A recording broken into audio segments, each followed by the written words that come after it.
Hello everyone and welcome back to the MCP Major Season 3. It is week 4, day 2. It's the second last day of the league stage. We're almost at the end, gentlemen, before we head on over to the grand finals. As always, joining me is the wonderful Abstract and Mustachio AJ. Gentlemen, how are you feeling? We're almost at the end here for some of these teams.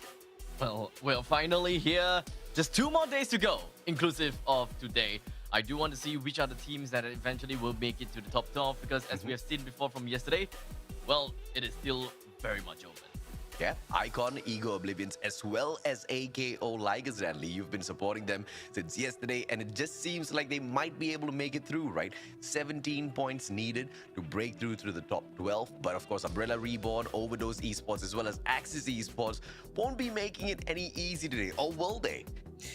Good question, right? It's a case of whether these teams are feeling good today as well, right? Yeah. Because not just for the casters, but also for the players. You're going to have your good days. You're going to have those days where you're feeling great, you know what you're doing, and you can really make those plays happen. And some of these teams, they've shown that yesterday was their day, but is it going to continue? And for other teams, can they turn today into that day? Because the points now are so important. They've only got today and tomorrow to play to make it to top 12 because that's the end goal for some of these teams. Just making it to top 12 so that you can make it to the grand finals. We already know essentially top 9. It was 9's basically the cutoff, right? I don't think the top 9 are going to be dethroned anytime soon. Yeah. I would say that's correct, yes. So then we've only got, is that 3 slots? 2 slots. 10, 11, 3 slots. Math is not my strongest subject. Mine was English for obvious reasons. But I think today's going to be really exciting because these teams, they're going to have to pull out all the stops now. Some would argue like, oh, they can save it for tomorrow. No. You don't save it for the very last day. You start doing it now, if not yesterday. And I'm really curious to see like what kind of craziness we're going to be seeing. Obviously on top of the RNG that we are going to have in terms of the games, but is there any like, I'll ask Abstract because I know Abstract also covers other regions in Free Fire. Have you seen some teams just pull off some really crazy stuff that basically is unheard of until the desperation starts to kick in? I'm pretty sure that I have seen one of that before because when you said that, immediately I believe that I have some kind of recollection. Just jumping from the bottom of the leaderboards all the way to like the mid stages of the leaderboards, definitely something that like that could happen. And sometimes even we ourselves don't know what went on, and we have concluded that it's not because of ring pulls, it is not because of just general gameplay, just something woke up in them. This internal energy sort of kicked in. Now, very quickly, here's the maps that we're going to be playing on for today. We're going to say goodbye to Kalahari. We will see that again tomorrow, but that means that Purgatory and Bermuda are going to be our feature maps for today. So no desert. We're looking at some wonderful grassy zones and, of course, the possibility of those wonderful / horrible water circles, as AJ would like to call them. Here's the point systems very quickly, just to refresh everybody's minds. So if you manage to get the Booyah during the round, you'll be able to take home 12 points. If you get second, you'll get 9, and then as you go down, you get less and less points up until the bottom 2, 11th and 12th row. Unfortunately, those teams that end up in those 2 spots will take home nothing, but it can be offset with those kill points. Every kill is going to net the teams a single point, and we have seen some teams go bonkers in the kills department and shoot themselves way up on the leaderboard. So have to keep an eye out on some of those kill points because they have been pivotal for some of these teams to stay within the tournament. Now, here are the teams participating. These are the quote-unquote new groups. They've only started playing in these groups starting last week, and they've only got 2 more days to sort of figure out what's going on. So for the teams that are struggling, time is running out.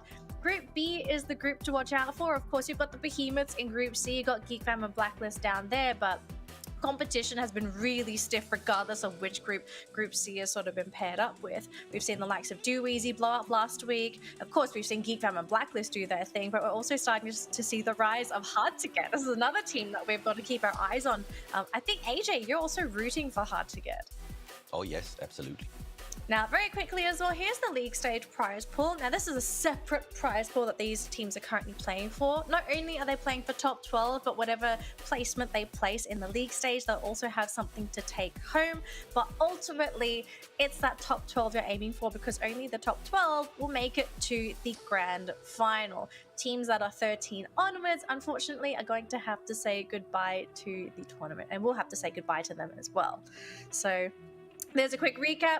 Grand Final has a separate, much bigger prize pool, but we'll talk about that on Grand Finals Day, because of course we need to worry about this league stage, because we haven't got that top 12 set in stone as of yet. So I think we should sort of keep the topic on the bottom 3 spots, which is the most likely spots that we're going to see some kind of change.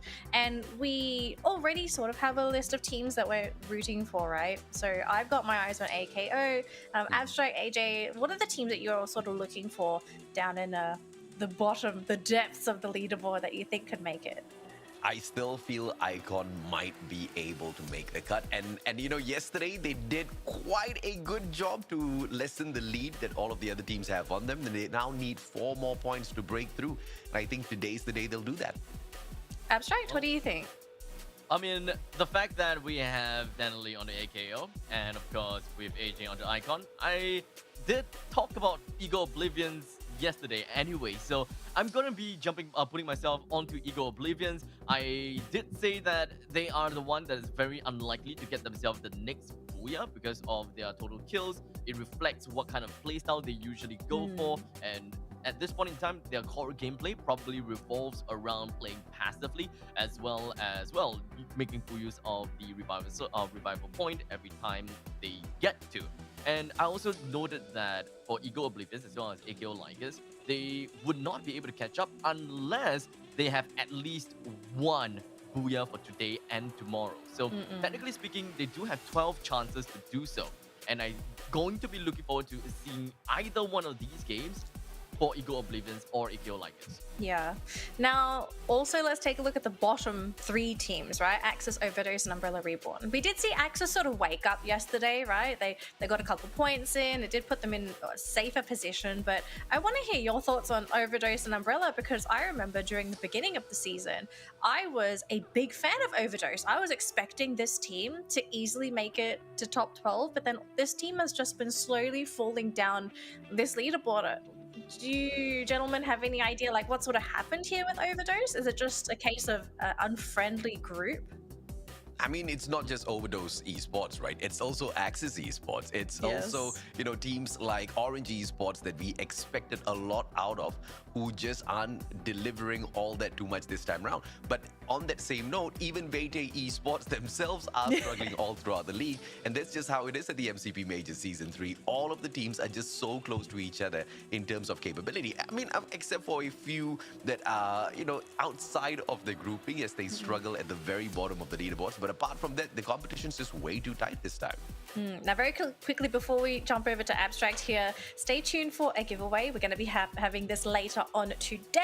We're going to release a code for all of you to claim, and that code will give you 2 Death Eye gun boxes. So make sure you stick around, grab that code, and share it with everybody that you know. This is a time-limited code. It is not a quantity-limited code. Everyone can claim it. It's going to expire at the end of today. So make sure you're there to claim it and share it with everyone that you know. Abstract, I want to hear about your thoughts about some of these teams that are towards the bottom end of the bracket. We saw some of them just do so well during the beginning of the season, and then things dropped off. I mean, what do you think happened here? Well, I believe that inexperience is definitely something that we gotta have to talk about, right?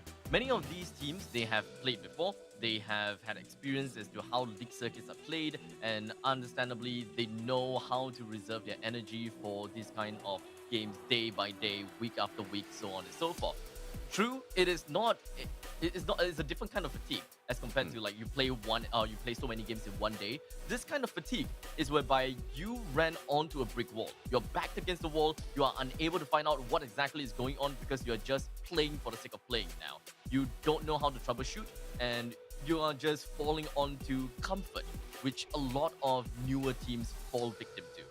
I love that word that you used just now. I really would like to see how some of these teams troubleshoot their issues. But of course, it looks like game 1 is ready. So, gentlemen, please take it away for our first game for teams in Group A versus B. Well, It is going to be game number 1, or rather, match number 1 between A and B. Week 4, sorry. Day number 2. I'm very much looking forward to see how Group A and Group B were to fare with one another. And I really do want to see, once again, well, Do Easy doing what they can when it comes down to getting themselves the booyah time and time again. However, I really do want to see someone else get the booyah. Don't get me wrong, though. But for now, let us just take a look at the flight path, and that is going to be kind of like I don't know. It kind of seems more like an 8 o'clock circle, 8 o'clock flight path, starting off from that and then ending off at somewhere around 4 o'clock as well. So it is more southbound and is not exactly cutting through the center. As such, we might not be looking at teams immediately jumping into crossroads, which is going to be the high loot area. Any teams that want to get themselves there, they're gonna have to land somewhere first and then pick up a vehicle.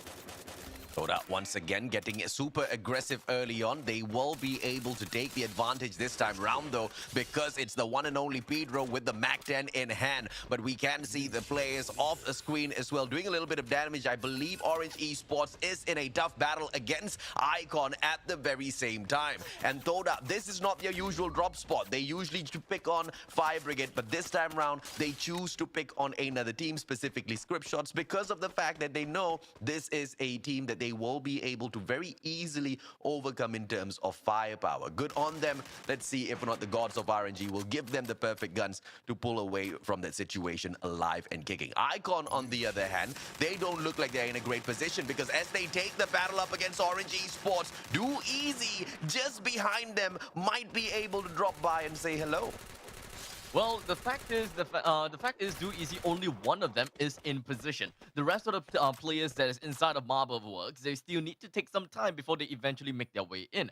Too Bad already have got a good idea as to what is going on. Jumble will now come in to assist, and they're still holding on to their triggers. They do not want to shoot until the right moment. Too Bad he was readying his shot. Unfortunately, Mio moved at the right time, but unfortunately, he doesn't even have anything that will block him from the enemy's shot. As such, he's just gonna go straight down from a single shot off of Jumble. Oh, sorry, off of Too Bad, and leaving Flame all alone in this tight spot. You know, that was the exact thought that was running through my head when you mentioned that, you know, Do Easy only has one player there, because the response from me would be, who is that player? Because if it's going to be Too Bad, then Too Bad is more than enough of a player to take that backstab and truly punish the players of Icon. But of course, the engagement will go ahead to continue. Script Shots now taking the fight up against the players of Toda. Baron almost taken down, and yes, he does get knocked down by Pedro with the MAC-10. One more final player, but Spark responds. Script Shots eliminated in the 12th spot. And Toda, all they needed to trade out was the one and only Affix. That's not going to be a problem at all for the team that has the most revival so far within the league stage. You know they will be bringing in their team member right back into the fray before they proceed. A very different gameplay coming in from Zara Todak. Just coming into game number 1, we are starting to see a slightly more aggressive team all across the board. Icon is starting to pick a fight against Orange Esports. Do Easy is starting to respond to all of these outsider shots, and they are trying to go for third parties. Now, this is starting to resemble a little bit more like the European scene at this point in time. But when it comes to comparing to the NA side, well, there's still quite a stretch, because NA, they are a very, very aggressive team, while MCP region, they are a very passive team. So looking at how these players realize that, hey, it's time for us to get more points, it's time for us to get more kills, and they're doing exactly that. They're realizing that they're coming up to wit's end now, and whatever it is, they can't just rely on placement points anymore. They need all those bonuses that they get from killing people. And in order for us to eventually know if whether the pace has really improved, is to look at the 4th circle. If by the 4th circle, and there are still more than 10 players or 10 teams remaining, that means the pace is slow. Anything below that means that the pace has increased. Yeah. I'll have to agree with that. I don't think the pace will be changing any much further than whatever we have seen so far within the league stage in itself. All of these teams, you said it right, man. They know how to pace themselves out. The IQ of survival most definitely strong within the region. The players of Do Easy getting stuck in the danger zone, but are just at the edge of it. Will use the bottom of the bridge to save themselves from all of that trouble. But the Eastern Wolves gang, as they zoom by, it doesn't seem like they will just jump into a skirmish with the players of Do Easy. Danger zone clears, and Do Easy will be able to continue their travels through to the next circle. And for the time being, it does not look like anybody is going to be stepping on in front of them. All of the other teams are already moving towards Fire Brigade, and Thoda now might just catch the players of Eastern Wolves gang. And Eastern Wolf gang, you can see the way that they steer clear of Todak. They found them, however, they do not want to deal with them. And understandably so, right? Because Eastern Wolves gang, they're not exactly a team that really wants to play very aggressive. They probably don't have very good mechanics against some of these teams that are in Group A and B. So they are playing things a little bit more safe. But they are making full use of the fact that they have vehicles, and they would want to put themselves in the best situation and best position possible. They've decided to get themselves out of the car right underneath the nose of Tactical Intex. And I would gotta say, this is probably one of the best ideas from EWG, and they actually drew the lottery pretty nicely for this one. Oh, you got that absolutely on point when you said the Eastern Wolves gang doesn't really like to skirmish all that too much. In the top 10 list so far, they are the team with the least number of kills on the board, but they don't really care because they are hyper-focused most of the time is on the placement points. But 3 kills in here so far, it looks like it's going to be one heck of a day for the EWG squad. And now, it's going to be the one and only Rawana with the Charge Buster, waiting for someone to take down his glue wall so he can charge up and shut him down. But the numbers game will most definitely help out the players of Eastern Wolves gang secure that kill and take Tactical Intex out in the 11th spot. What can I say, AJ? Is how long has it been since you've seen 10 teams alive and we haven't even seen the shrinkage of the second circle? Yeah, very rare. Very, very rare. I'm hoping that this pace is probably going to be the same for the entire day, because we're starting to see a collective effort from every single one of these teams. The way that they rotate and the way that they fight, if they do find a team that kind of looks like they are really packed together, then they are probably not gonna take a fight. Like EWG, the way that they moved just now, it kind of seems as though they made an instant decision making. They went past Todak and be like, hey, they are very close together. They have a couple of vehicles. Doesn't seem like a team that we want to fight. In the meantime, when they went over the Tactical Intex, they're pretty spread out. We can just go and find one person, and we'll single this person out, and then we'll do the same thing to the next 3 players. And that is exactly how it worked. They managed to bring down Tactical Intex with no problems whatsoever, because Tactical Intex just doesn't seem to have that coordination to bring EWG down. Yeah, Eastern Wolves gang just waiting for Axis to storm their front as they back away to counterattack. But Axis Esports playing the game of IQ, they will disengage from that battle as well. No point taken on this fight after they've survived for the 8 minutes already. Might as well see this whole game all the way through to the final circle. And it is a great decision to come through from the side of Axis. Eastern Wolves gang, on the other hand, will have an opportunity to play with the players of Overdose later on. For the time being, there's nothing that they need to concern themselves with because they're pretty much safe in the next circle that they will have to go in here and traverse through. So not a lot of pressure on EWG to travel around all that too much. It's just the securing of this compound because they know even though Axis is not coming in there for the engage, they're still around the corner. So they have to be careful. There's quite a bit amount of teams that have decided to hunker down and make a place of their own. So the pace have dropped down tremendously. There's only a couple of teams that are still on the run and trying to find a place of themselves. Because whoever are in the circle right now, they are deciding on how the ring pulls over to them. This is now a game of luck and chance. Todak is now going to be staying at the western part of the circle, Do Easy on the southwestern, Overdose in the southern side. and EWG that is somewhere in the central positioning at the southern island. So I do like what all of these teams are trying to do. In the meantime, it kind of seems as though our players here from Icon, they're taking a little bit of scouting mission. They want to look for a place of their own, but unfortunately, they're a little bit too late because quite a lot of teams here have already found one. Yeah, one playing with fire as he zooms around on his bike. One of the most used vehicles within Free Fire for a great reason. You get fantastic mobility on it. You get to move from one end to the other. And the hitbox on that vehicle is not as large as the other. So you do get a little bit more of a chance of survival out there on the battlefield. But you cannot play with your luck. Orange Esports kind of learning that. And Jabat jumping right out of his vehicle. But very close to the players of Toda they are. This does not look like it might end well for the team of Orange Esports, unless, of course, they do go ahead to regroup. Get and Vede is the only team have decided to play in the main archipelago. But unfortunately, the new circle is just not favoring them at all. In the meantime, take a look at this. Todak is just gonna go in and ragdoll on one of the members from the side of Orange. He did not go in to finish the job though. He just decided to go in, take a quick ram, and then decide to run back to his fellow team. That should give them a fellow good idea as to how many players is around the area. And now, because of the information that is gathered over to Todak, they can choose to, number one, head over and try to deal with Orange Esports, or number two, stay at where they are, because here in Fire Brigade, they're pretty safe, they're pretty okay.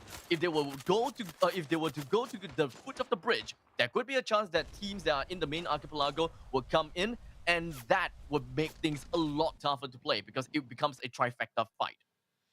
Close to 12 minutes now, 10 teams still alive and kicking. Jace will not be able to continue this fight as he gets taken out of the equation. The players of Overdose chipping on in as well as Bloodyheads will get that initial knock. Bloodyheads still outside of the next circle, so traveling needs to be planned out right now, and the execution needs to follow instantaneously. Hard to get as they cross over the bridge. They will be able to find the players of Orange Esports. Glue wall after glue wall, they take down. A good nade coming through as well, just to torture them, and Shadow nails a double. Jabat and Goku down on the ground. Will he get both kills? Spark takes Jay-Z down onto the ground, but the pickup isn't going to be too much of an issue. And now the players of Hard to Get know they have to deal with yet another team before they can find a good compound here for themselves. But thankfully, they are inside of the next circle. Orange Esports, for the remaining two players, though, it's not the same situation, and Toda goes in to challenge them. It's a 2v4 onto the bike now. Chill trying to circle around and cut off all of the access for Orange Esports. Decos down on the ground. One final hope for Orange Esports. Rybel with a good shutdown. Takes out Pedro, the MVP of Toda at the moment. But of course, it is not gonna be a long-lived victory as Eastern Wolves gang get taken out in the 9th spot. I am absolutely digging the fight that Todak is doing, and they are just making really good plays here. They decided to not go to the foot of the bridge because they understood what has to be done. In the end, the compound that they are in is more than enough to watch out for whoever is at the foot of the bridge. So they don't need to run all the way there just to gatekeep. Where they are is more than enough. Unfortunately, this time, the ring pool is just not in favorable for Todak, as the entire circle is now right on top of Icon. They are really happy about that. Do easy. They can be pretty happy about that as well, as they can make the displacement route right straight into the next part of the circle. Now the question is how the other teams are going to respond to this, especially for Todak. How are they going into this circle with minimal amount of covers to make their way there? Icon chipping away at the players of Toda as well as Do Easy at the very same time. The team that I've got my eyes on seems to be on some sort of fire this time around, but I do not know exactly where that is from. Hopefully they can maintain that sort of a consistency. Bloodyheads losing one player, Morgana as well as Mark, trying to cut down the distance. Axis Esports taking them on, but this is a good flank that Axis has over the players of Bloodyheads, and they should be able to finish things off. Vete Esports dropping by as well, but they immediately disengaged, knowing that this is not a fight that they want to take on for themselves. They want to focus on getting into the next circle, which is a brilliant decision to be made. And now it kind of seems as though Axis Esports just going to be continuing their action down on the bloody heads, bring Morgana down. Neptune, unfortunately, is not able to find out where the other players from the side of bloody heads is. Now, Monk, he's the last one remaining, hiding beside the logs, but unfortunately, because of the fact that the storm is just going to be pushing him apart, he needs to find a way to go in. In the meantime, it is now hard to get that goes straight down to the hands of Vede Esports, but unfortunately, I don't think that that is going to be the end of the game just yet, as yet another person, McRory, has got himself shot down onto the ground and kissing the ground. Well, Afix out of the equation as well. Chill as well as Spark. They are able to take on gunfights, but without the two-star players, this is most definitely going to get a little bit more complicated. Chill and Spark, as they try to maneuver around, they build up a fortitude of glue walls around them to make sure survivability is going to be something that is not too difficult. Right in front of them, the players of Icon. Question is, do they have enough grenades in their hands? McRory does, as one comes flying on in. Knocks Chill down onto the ground. Thoda's gonna be suffering in a little bit, but of course, Spark will be there to save Chill and Vete Esports. They continue their pressure from the back. It is still going to be a tough fight. Despite looking at the 5th circle, we still have 5 teams remaining. And what do we have here? Todak with 2 players remaining, and all the other teams, Icon, Overdose, Do Easy, and Vede, they are all 4 men strong. Todak is just entering into the circle with a heavy disadvantage to their name just because of the lack of firepower. Outside of the house where Todak resides, we are going to be looking at a Blood. And of course, the inside lies a couple of grenade launchers, and that is going to be landing onto the side of Daymoon. Very easily brought down a couple of members from the side of Todak, leaving Spark all alone. He's probably going to go down as well. I don't think that he's going to be staying alive, and there we go. Down he goes, left with 4 teams. Yes, smart decision by Let's Go, charging up that Charge Buster and taking down his opponent the moment that glue wall comes down. Unfortunate for Toda, but now with 4 more teams left in this mix, Icon, full squad, Vete Esports, 4 minutes needs to check his back. What a glue wall to survive! Pulls out the Charge Buster, but not quick enough. Man won't be able to shut him down, and Icon now, Overdose Esports out of the equation, all thanks to Do Easy. Vete Esports taken out as well. It's now Do Easy going up against Icon, and what a booyah score! Full squad! Icon needed 4 points, and they sure as heck are in the top 12 now! Oh boy, right as they needed it the most. Actually, I wouldn't say needed it the most, but that 4 points is no longer 4 points. In fact, they are on a massive advantage just because of this game. Man is understandably the MVP of the team in Icon for winning in this game. They must be ecstatic for what has happened. But all in all, I gotta say, Icon got pretty damn lucky regarding this. It is all about the ring pulls, and in this case, the circle went right at the top of them. They didn't need to run too far. All they gotta do is play gatekeeping. Just hold on to where they are and fight off all intruders that tries to make their way into the circle. That is just one thing down, because just defending your circle is difficult enough. However, if you want to run into a circle and defending it, that's even more difficult. And in this case, Icon has got it slightly easier, but they definitely got the victory and is very well deserving so. Yeah, I can't help but disagree though, Abstract, because it wasn't a easy play for Icon at all. From the highlights as well, we saw that early on, Icon almost got taken out of the equation. They were pinched in by 2 teams, but it was the survivability of the team, right? Knowing exactly what decisions to make early on. Towards the end, on the other hand, of course, this game, it was a little bit of a blessing in disguise, but we still did see players like Man picking up the vehicle, not really playing campy, but of course, securing the area around them, getting as much information as possible, but not really pushing the bar way too far. And that is exactly what gave the players of Icon the booyah all the way towards the end, right? I mean, if at all they were playing campy all throughout all of those circles, it wouldn't have been a great booyah. Yeah, but 8 kills plus the booyah. This team now smiling year to year. The question is, of course, can Icon keep this up? Let's welcome Danley back to share her thoughts. Man, this was such a amazing round for these teams that were actually at the bottom of the. Essentially, the teams that needed the points the most were the ones to survive for the majority of the game. Like the teams in particular, it was Icon, it was Axis, it was Overdose. Like these three teams, right? We were talking about them just now. How they need those points to try and make it to top 12. But Icon getting a booyah. I mean. I think they've almost solidified their position, which firstly the team's going to be so happy about. And I know AJ, you were the one rooting for Icon as well. You had faith in this team, whereas I know yesterday I didn't have that faith. I mean, what was it actually that really pushed you to Icon? Is there something in particular about this team that made you think like they can still do this, even though they have been dropping slowly on this leaderboard? Just like all other guesses made all throughout the league stage, it was an educated guess as to which team would have the most fire within them, right? Icon is so close to breaking into the top 12. And when you've got that sort of a motivation, there's no doubt at all that you will be going out there and giving your best shot, right? Because I think it's a little bit more disappointing if you're so close and yet not be able to make the cut. Hence why I did bet on them. And obviously that passion that they had to push them all the way through to the top 12 kind of carried them all the way through, right? Good decision making coming through, but here's the problem. Although I bet on Icon, I also know that Icon is super inconsistent with their plays. Yes. And I'm just hoping and praying that this one booyah is enough, because if they go back to their old ways of not performing right after this, it's going to be quite painful to see them drop. Yeah, and of course everyone else is going to be doing their best to try and make it to that top 12. But here's the points for the round that we've just seen. So 20 points for Icon. This is massive for a team that is towards the bottom of the bracket as well. Very rarely are you going to get 20 points in a round. But of course, Do Easy, they do redeem themselves after yesterday's performance. They managed to get second with 16 points. A nice little pick-me-up for them. But the teams we need to look out for is Overdose. 13 points. This is very significant for this team. Axis as well, 11 points. Both of these teams really needed those points.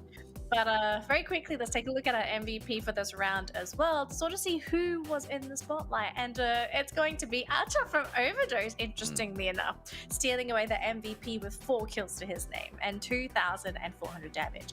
And following him, we're going to have 2 Fast GG from Axis, then we have Neos from Icon, and then we have Man from Icon. So we still have Icon up here. I was thinking, surprised that Icon didn't get first place, but sometimes it's just going to be a kill away. You know, if Icon does manage to perform one more time and Overdose on the other hand, you know, kind of clunk out a little bit early within the next round, not only will Icon be able to break into the top 12, but I believe Icon will be able to climb over Overdose as well. So that is going to be most definitely an achievement that I feel they will be going for, because I mean, any sane man would be focusing in there for it, not just to break through to the top 12, but try to secure your position as best possible. And now that they're so close to Overdose, it's the best time to strike. They are on fire right now.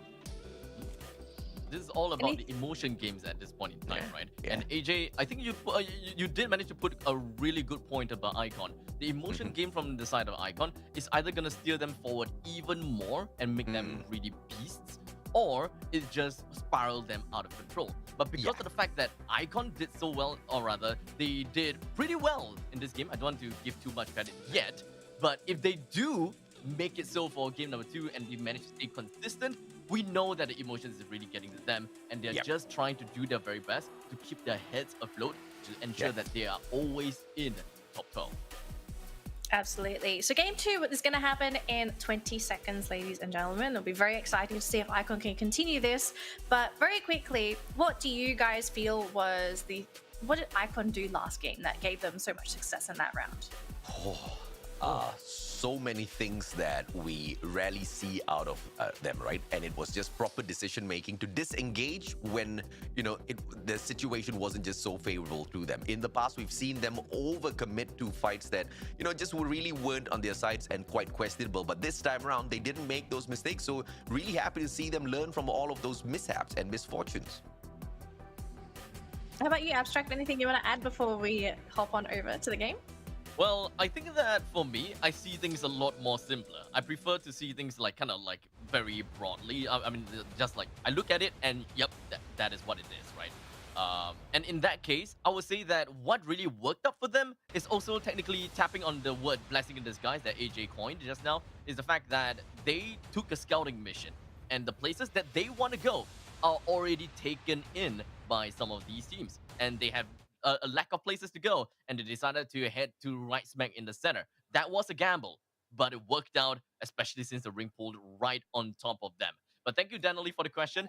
We are going to be jumping right in onto this game here. And we are back onto Bermuda with the flight path starting off at 9 o'clock, ending off at 3 o'clock with slight deviation downwards and right cutting through the center of Bermuda. All of these teams understandably still say they will be able to get themselves to a place that they wanted to. However, Todak... Oh my god, not again. Todak and Script Shots again. I like this. I like the tenacity out of Toda. They know exactly what they want and they're going in for it, man. Usually you will see Toda hyper-focusing on the drop towards Mars Electric and they will be challenging the players of Bloody Heads. But this time round, you see that the focus is specifically on Script Shots. They are targeting Script Shots for a very specific reason, and that is to collect all of those kill points, take all of the bottom feeders out of the competition, out of the lobby first, and then focus on the bigger squads later on down the line. And I feel like this is one of the better plans, but here's the problem with this plan. It's a 50-50 with these hot drops. You do not know what guns you're gonna get. You do not know how the wind is gonna blow, and hence why we have a 2v2 situation now that is broken down. Toda needs to stop playing with fire, because even the teams out down there at the very bottom should be able to play the luck that the gods of RNG pitch on to them. Xlan will be able to back away, but Toda, they are gonna be pleased with their 3 initial kills. And this is an ambush that has ended in success for Toda. And to kind of make matters better for Script Shots, if I may, is the fact that the way and the place that he's going all the way to a side of a hangar, there is a revival point there. And if Todak realizes that, hey, the revival point is filling up, let us go there. They would definitely know the Script Shot is at that very specific place. However, I think that even Axelans realized that, hey, I can just jump right in because Todak is just right opposite. He wouldn't do that because he's literally putting brains into the game. He realizes that, hey, no matter how desperate I am, I can't pull off the death inspiration. So he's just going to be playing things slow, safe, go for the coins, and then buy his team back in play just so that they will be able to keep their heads afloat. Now, we're going to be continuing on and take a look at this part of the circle. We are currently 3 minutes in, and we have an idea as what's going on. The circle is going to be pushing, it's going to be pulled all the way to the eastern part of the circle, and quite a lot of teams is actually inside of it all. The only teams that is not inside is going to be Script Shots, Tactical Intact, Fade Esports, Todak, and the fact that Icon and Bloody Heads is going to be fighting against one another. One of the victor gonna have to make their way in, and one of them might be out. We shall see how it goes.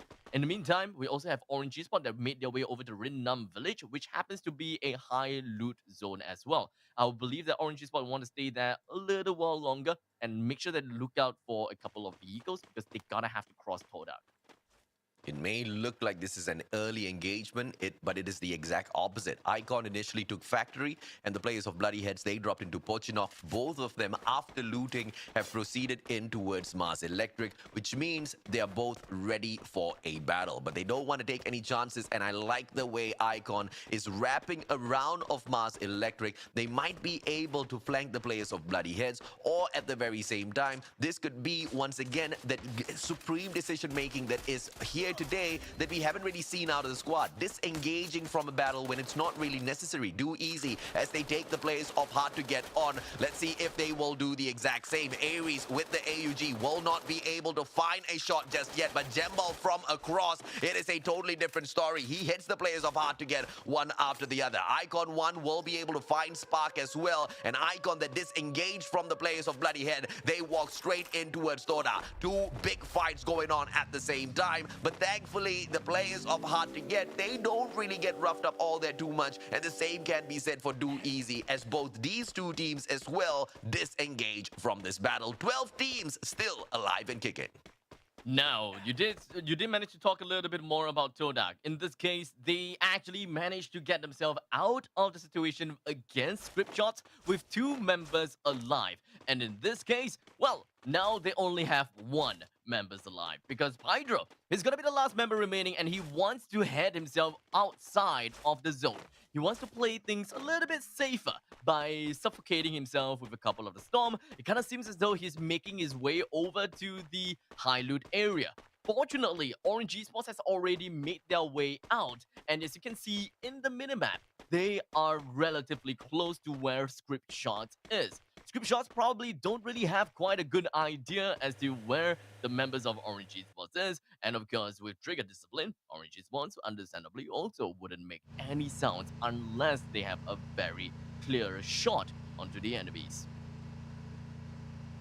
Now the players of Icon, as they disengage battle after battle, they pick up a vehicle for themselves, something that you most definitely should do if you want to travel around quite a bit.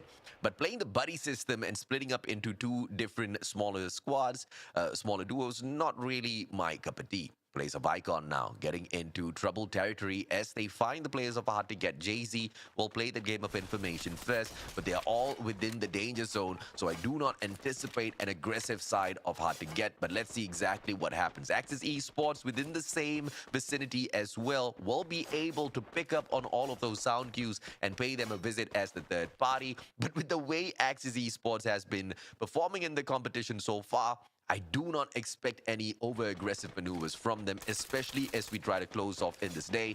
They need to focus on their placements first before the kill points. Tactical Index, they find Script Shots. This is quite the equal battle.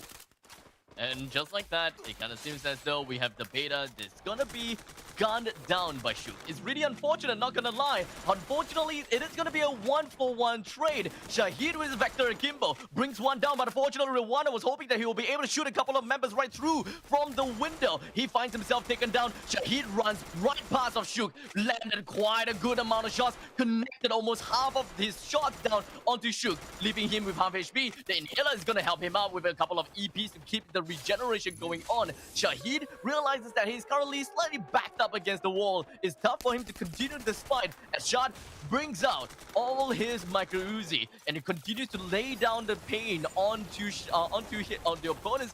Didn't quite work out very well for him and living Tactical Intact, the last member remaining, surviving with just a sliver of health. As Shahid and his friends, he continues on into the house and brings down the final man from Tactical Intact.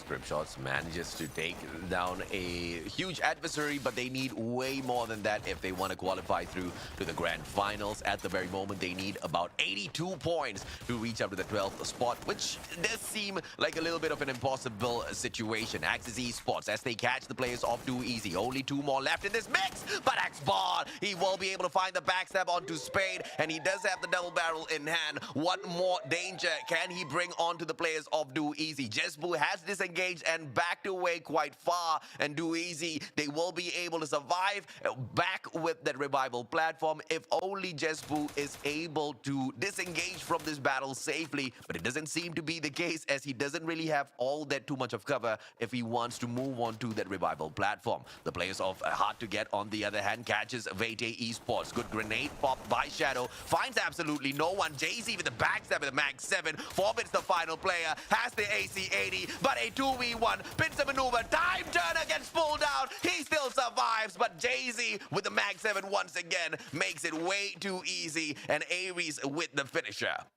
It's interesting how Forbes decide to stick it all the way to the end. The only thing that he had for this close range combat, and probably the only thing that could help him get himself out of dodge, is landing a good AC-80 shot. It didn't really quite work out very well for him, and in the end, he got pincered out of nowhere. Oh, Hydro! With an amazing frag grenade down to Shanks as we immediately move on to the next fight without much time to analyze what has happened just now. Hydro whipped right out with his charge blaster, continues to charge it right on and hope to be able to land a couple of shots. He whipped out his XM8 instead and manages to bring one down as a Feek.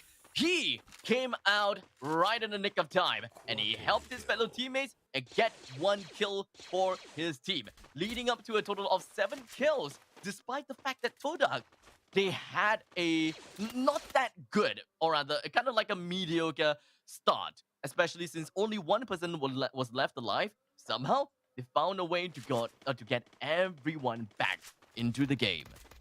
Solid play from the players of Toda with the one and only Pedro picking up 3 kills for himself back-to-back. Axis Esports as they back away. Eastern Wolfgang hot on their tails. They are out on a hunt, but will they be able to catch up with Axis and of course shut them down as well? Axis, as they disengage, they build up a maze of glue walls just so that they can cover themselves and make sure their backs are not exposed. Toda will try to engage with the players of Orange Esports off screen. We will jump onto that battle in a little bit. Overdose as well, getting stuck in a battle with the players of Script Shots. A lot happening out there on the battlefield.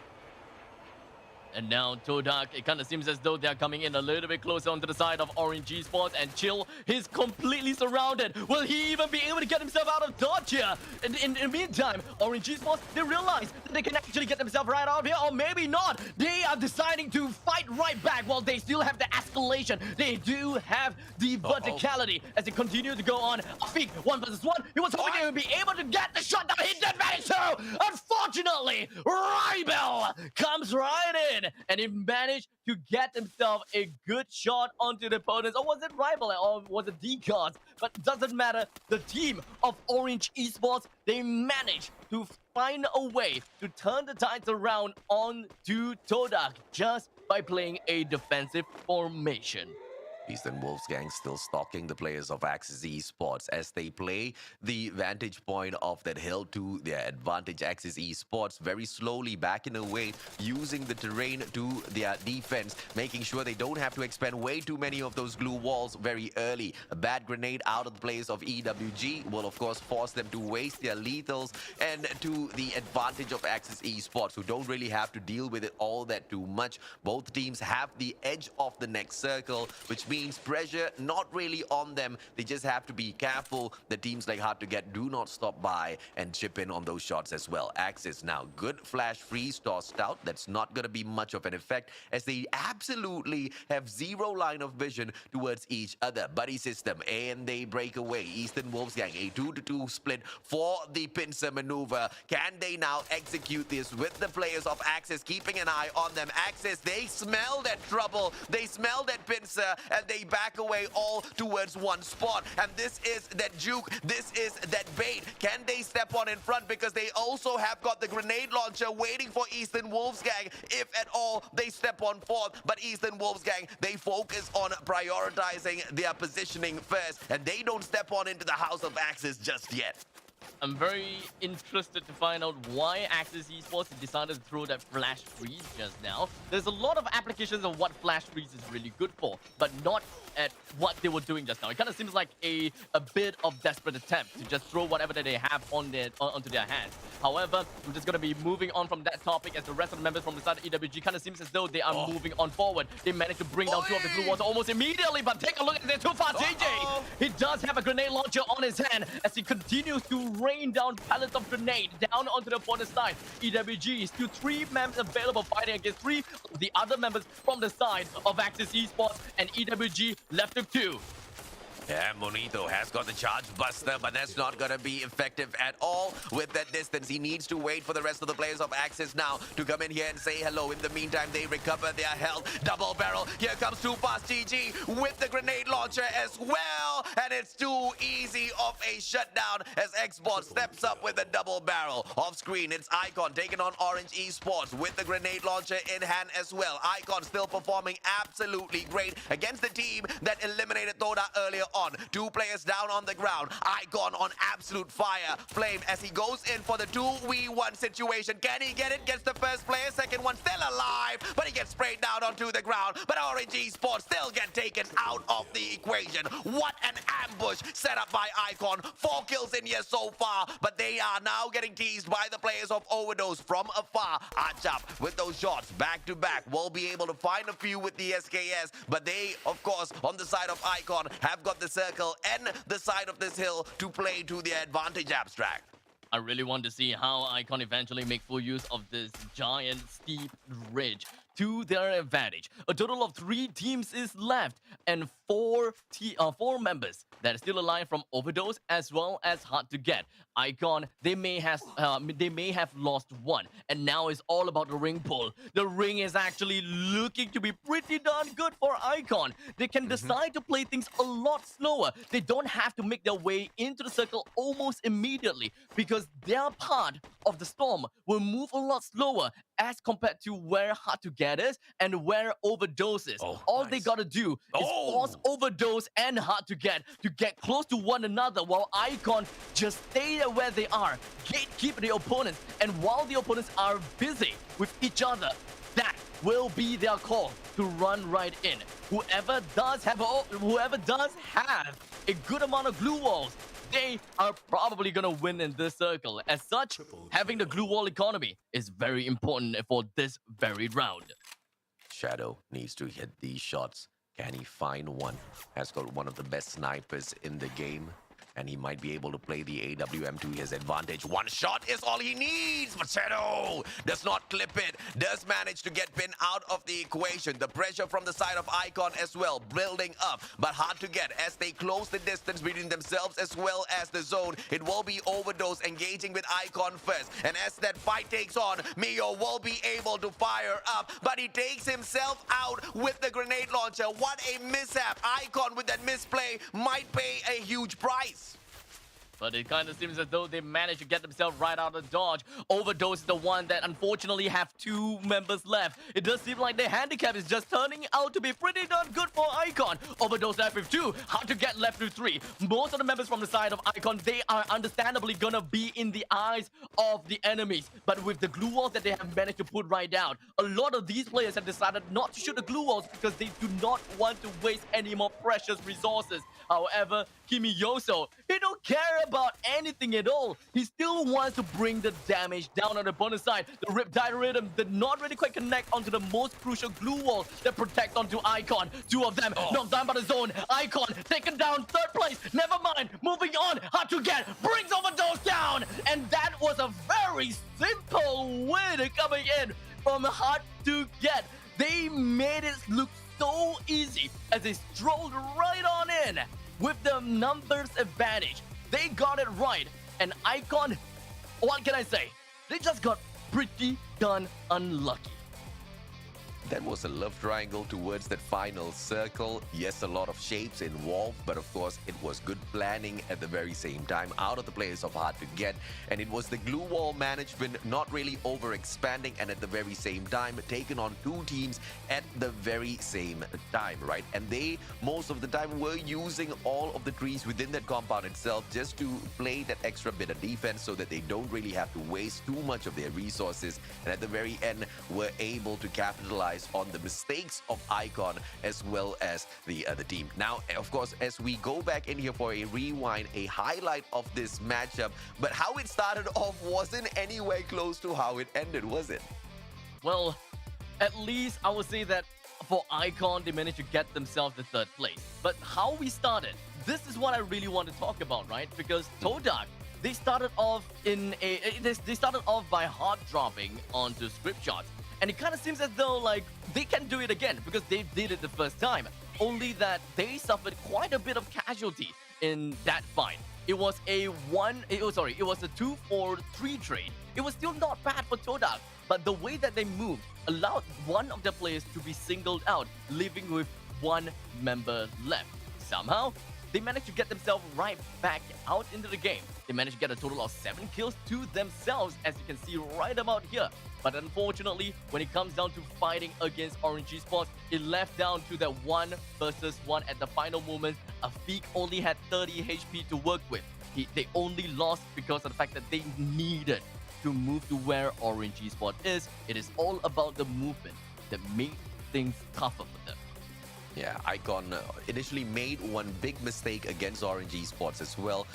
Although they did get initially a couple of knocks, they shouldn't have rushed on in with that fight. A 2v1, no matter how advantageous it seems because you initially have that knock already, it's not the smartest of idea to go in for such a close rush. He could have used that one final nade that he had on himself, or at the very least pulled a long flank. But that doesn't really matter in the grand scheme of things, because Icon, a team that hasn't been performing at their very best, get the third spot after securing a Puya in the first round, and that should be good enough, Danny.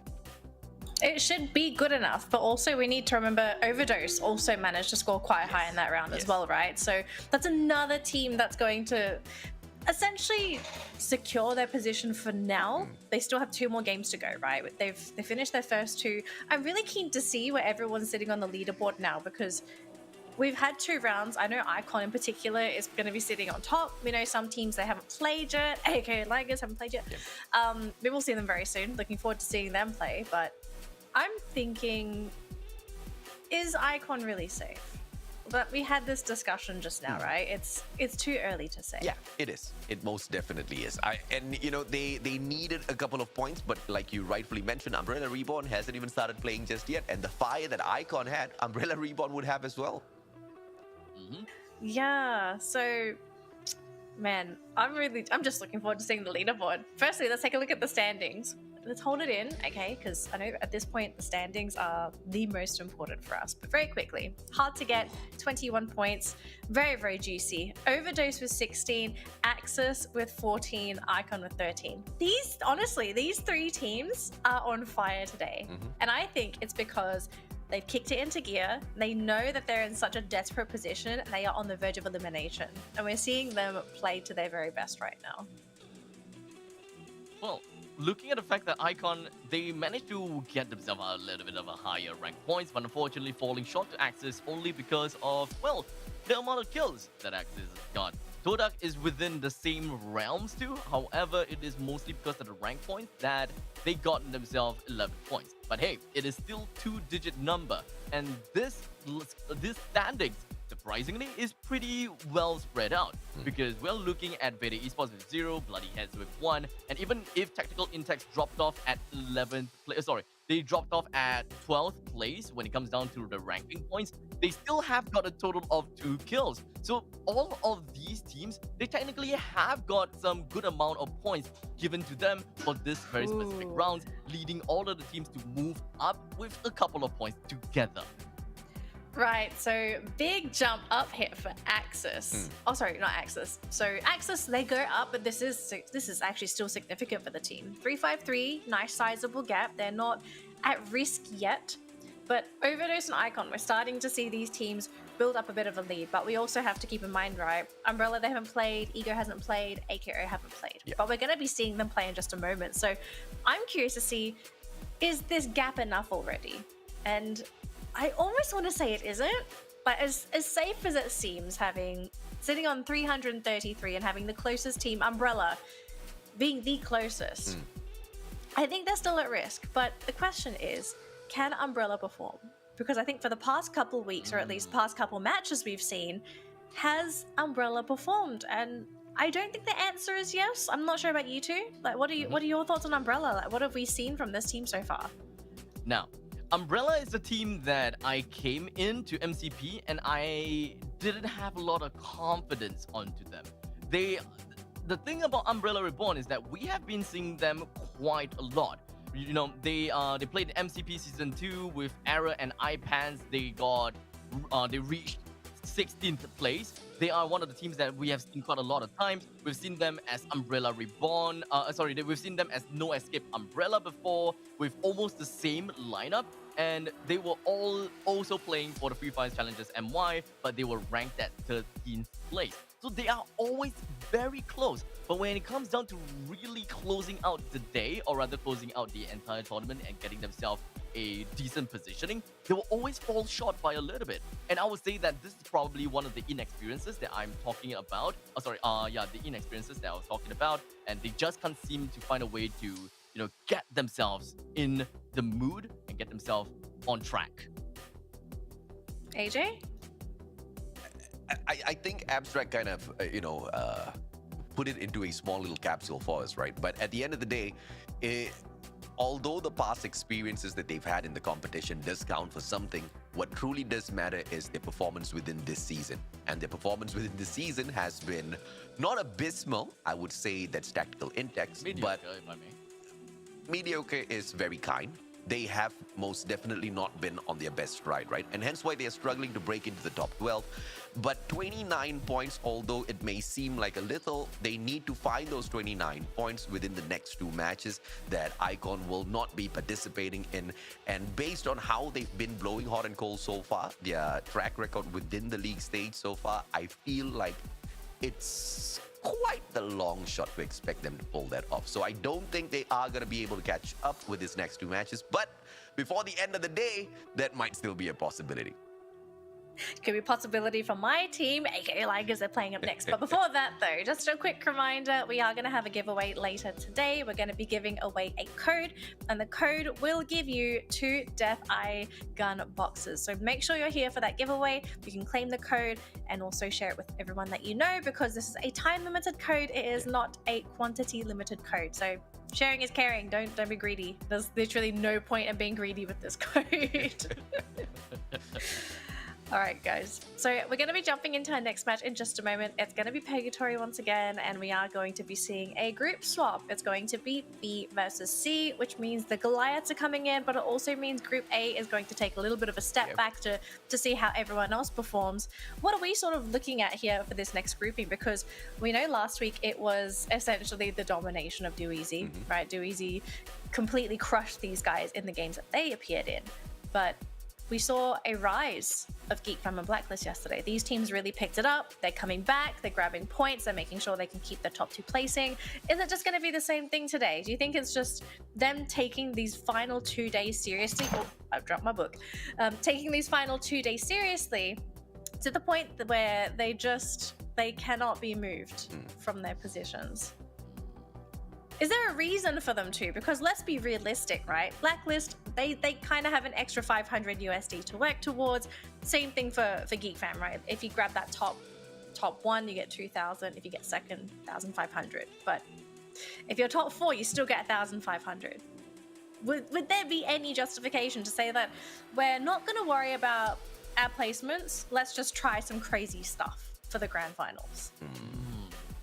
Good point there. I think that when it comes down to all of these, I feel that it really boils down to, well, a little bit of sportsmanship. But I also feel that there could be a possibility for what Dan Lee said, is that they are probably going to try something a little bit different, and that is going aggressive, which I don't think that they have done very much before, because this is the last spurt after all.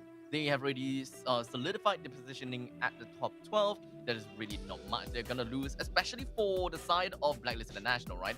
They do have some points on top of Do Easy. It's either they go aggressive and they rack up tons of points and it actually worked out, or they get one game and it turns out horribly. They still have 3 other games to redeem themselves, so at least for one of these games, they may try something different. I feel like, on the other hand, it really depends on whether or not these teams have got a sponsor on their side, right? Because if you're a team that's not been sponsored, yeah, you really want to be aiming for that prize pool. But for the teams who are sponsored, it's not really a case of the money, but it's the pride for the brand that you represent. So, even if they don't desperately need that extra bit of 250 or 500 US dollars, the brand will most definitely like to brag the fact that they had a podium finish in the league stage and then went on to crush the grand finals as well. So either way, all of these teams are going to be hungry to finish up at the top. Hence why throughout the whole of the league stage, MCP Major Season 3 has just been an absolute chaos. Yeah. Actually, I want to, very quickly before we jump into the game here, okay, Abstract, you brought up a pretty interesting point where is it unsportsmanlike to try something different when you think you're safe on the leaderboard? Because I personally feel like it's a strat, right? If you're still going to play seriously but try something different, I think that's legit. I don't think it's a case of disrespecting your opponents if you try something new. No, absolutely. I think that when it comes down to sportsmanship, the main thing that I'm looking out for is teams that started to play complacent. Like when they realize that, yeah, you know what? I'm all the way at the top. might as well just do what we want. I don't care. I just want to play whatever I want. Oh, I see you. Let me go kill you. Oh, I'm overextending myself. Let me just kill myself, kind of thing. All right, fair enough. It looks like the game's just started though, so please take it away for game 3 of today on Purgatory. It's B versus C. Yeah, let's see exactly where the players of Vete Esports go ahead and drop. It will be at Fields. Very interesting approach to the situation. And the players of GeekFam, on the other hand, we anticipate them to drop at Central as usual. And Toda will not be dropping by to check them out just yet. As usual, whenever the players of GeekFam are in play, Toda chooses Fire Brigades. But look at this script shots! Script shots! Script shots, they want a little bit of revenge. This time round, they will seek out the players of Toda. What is going on here? Now, the question is, who is seeking whom? Scriptshots definitely seeking out Toda. This is the home of Toda.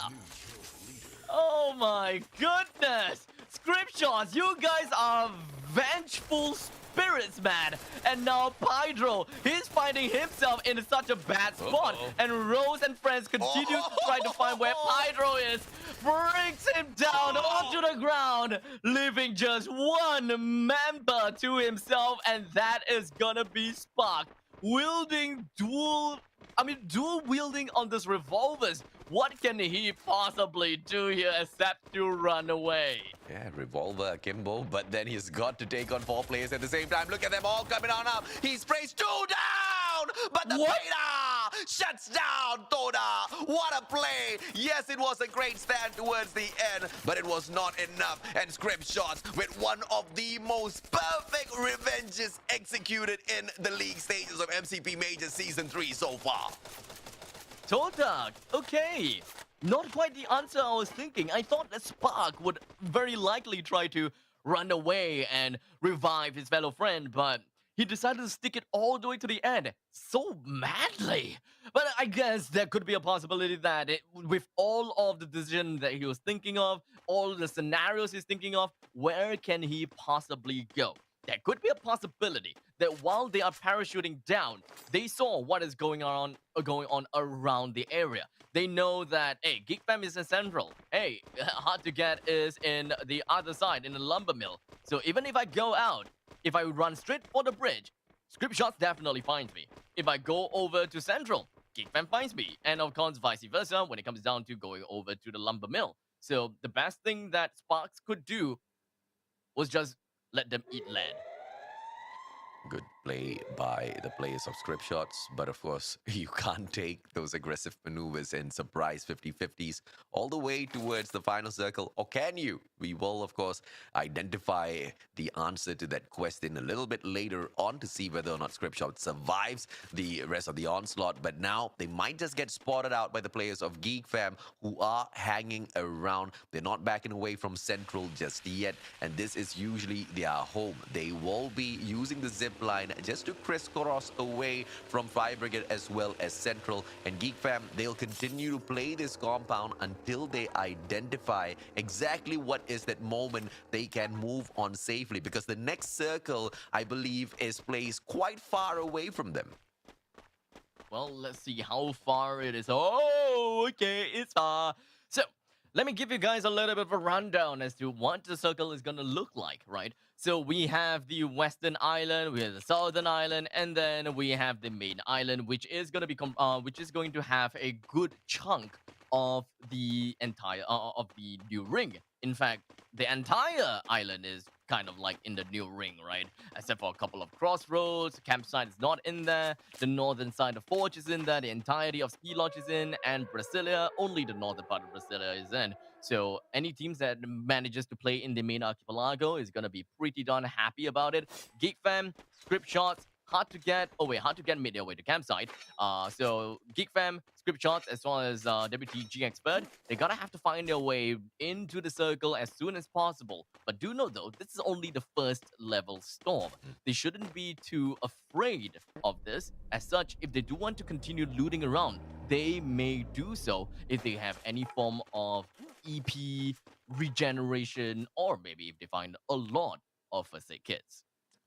Players of Vete Esports very close to the players of Axis. Let's see if that engagement will break down in a couple of seconds. WTG, on the other hand, just making a slow-paced movement towards the next circle. But of course, they are going to be left behind. Hopefully, that does not prove to be too much of an issue for WTG as the blue zone continues to tank away at their health. The one saving grace is in the pathway of WTG to get to the next circle. They will not come across any other teams. So that is going to be one good point on their side in order to play the game of survival. Ego Oblivions, on the other hand, they will be having the edge of the circle for the time being. No reason whatsoever to rush on in just yet. And I really like this movement coming out of the players of Ego Oblivions, trying to scout out the area just first, getting that information before they hop on in to any battle. And doing so has gotten them the info of Orange Esports. They spot the players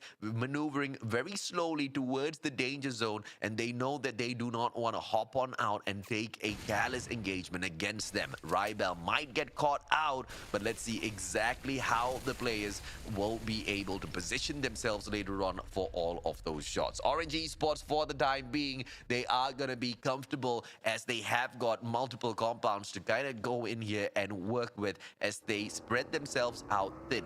Geek Fam, very close to the players of Script Shots. Will this be an engagement that Script Shots can continue in with? They've taken down the players of Toda already. What is another Titan in their faces right now? I don't think it's going to be a huge challenge. But Geek Fam, they circle on around, and this might not be a good engagement against the players of Hard to Get, but they've got the vantage point here, Abstract. They are looking right down on how to get at victory. Takes a shot down on the Insane, and to make matters worse, the danger zone is literally right on their edge, and they're gonna have to get themselves right out of here. Oren decided to jump himself right in front of the opponent, but unfortunately, Insane is the one of the charge buster that manages to bring him down for good as well. So one of the members from the side of Geek Fam is already done and dusted. Axac circling around, hope that he'll be able to find a little bit more. He did manage to land a single charge shot on the Insane, but right after that, Insane has managed to bring down the glue wall. They make their way into the trailer and then immediately move right out. They're still trying to look for the rest of the members from the side of Hard to Get. One of the members coming from the side of Keep Them down and is followed by another one. That's going to be Left Man 04, the last man remaining. But unfortunately, he actually managed to take down the one man that have decided to infiltrate inside of the trailer. As such, it's going to be left with 1 versus 1 here, AJ. Yep, Shadow versus Man04. Man04 has got one medkit to work with, but quickly loots out. But Shadow jumps on up to the window, shuts him down. Hard to Get. They will be able to take out the players of Geek Fam. But Blacklist International, they smell the blood in the waters, and they get Hard to Get as well. Looks like that wasn't so hard for the players of Blacklist International. What a third party to finish off that situation. Axis Esports, they will meet the players of Script Shots just beyond the horizon. Vaytay Esports on standby as well, and they might be able to, just like Blacklist International, clean up all of the broken pieces once these two Titans clash against each other. Neptune, with the fire of shots of that VSS, tries to connect but finds absolutely nothing at the moment.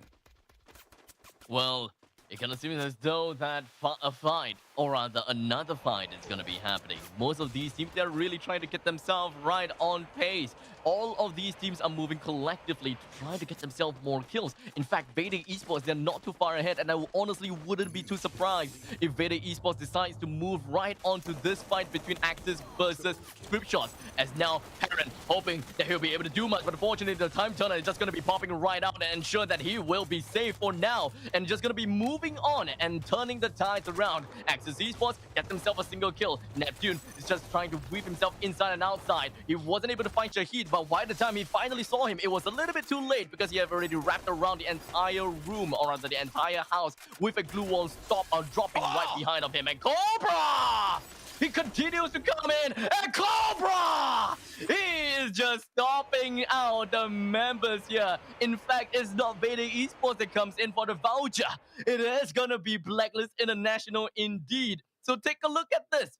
Blacklist International, they are the one that's playing aggressive. No, they did not hard drop, but they are responding to every single team fight that they hear, and they are moving straight to it. Now, this time they get caught in a team fight, which is direct, and it's the engagement from the side of Vaytay Esports that they have to deal with. But you can see the formation of Blacklist International breaking apart. Zapnu will go for that long, far flank towards the left, whilst all of the other players, they position themselves, and by some sort of blessing from the gods of RNG, Zapnu's given the next circle as well, so he's not going to be pressured, but he will be able to pile on the pressure against the other players of Vaytay Esports. That gives room to the rest of the players of Blacklist International to very slowly circle on around towards the next safe zone. This is absolutely perfect in terms of a setup as well as deviation from the side of Blacklist International to make sure their players are safe and not really up for the careless engagement against the players of Vaytay Esports. Stellar with the positioning.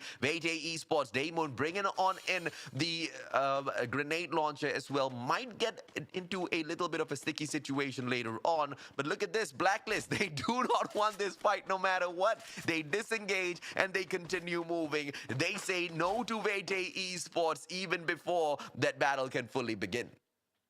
I'm genuinely surprised. I thought that they are just going to go in and just not care about a single world and just really just try to go for kills.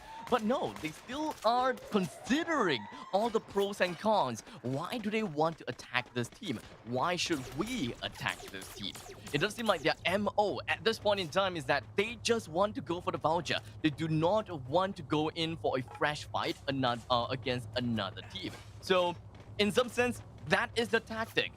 I do want to look at them all the way to the end and look at what are the reasons that they are actually taking a fight.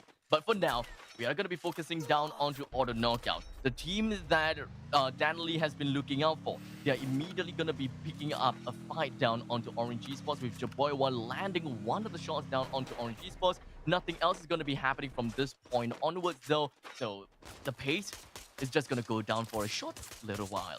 Umbrella Reborn, they need to survive this battle, but they take on the kill leaders of the lobby so far. Blacklist International, as they move on through with the fires in their heart, they are looking to shut down all of the other teams. And look at the kind of vantage point that Blacklist International has over all of these other teams. And Umbrella Reborn, most definitely not in the best spots of all, but the position that Blacklist International holds on to gives them that bird's eye view of all of the other squads around them, and they can choose to engage with anyone. But at the same time, if you can see them, they probably can see you too. So Blacklist International, they just have to be careful that they don't get caught out.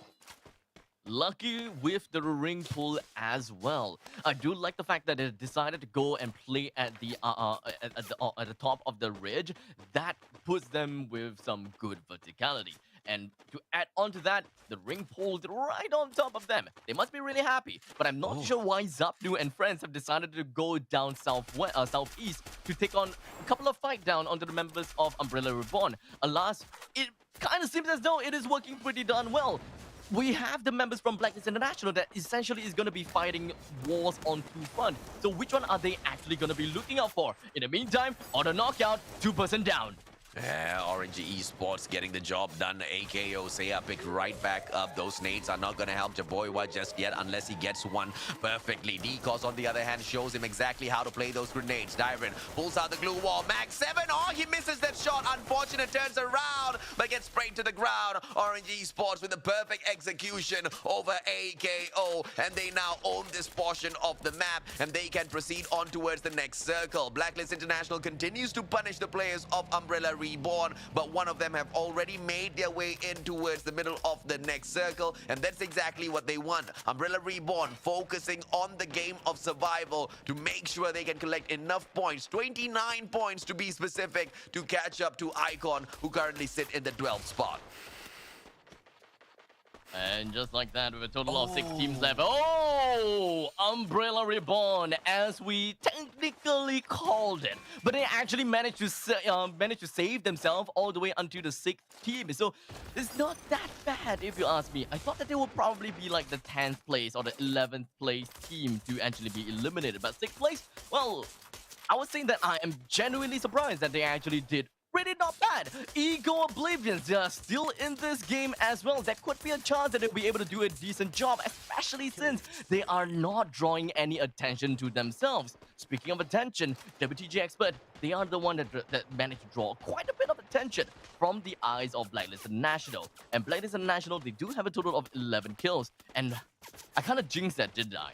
Because Oblivions now is taking a couple of pot shots over to Blacklist National.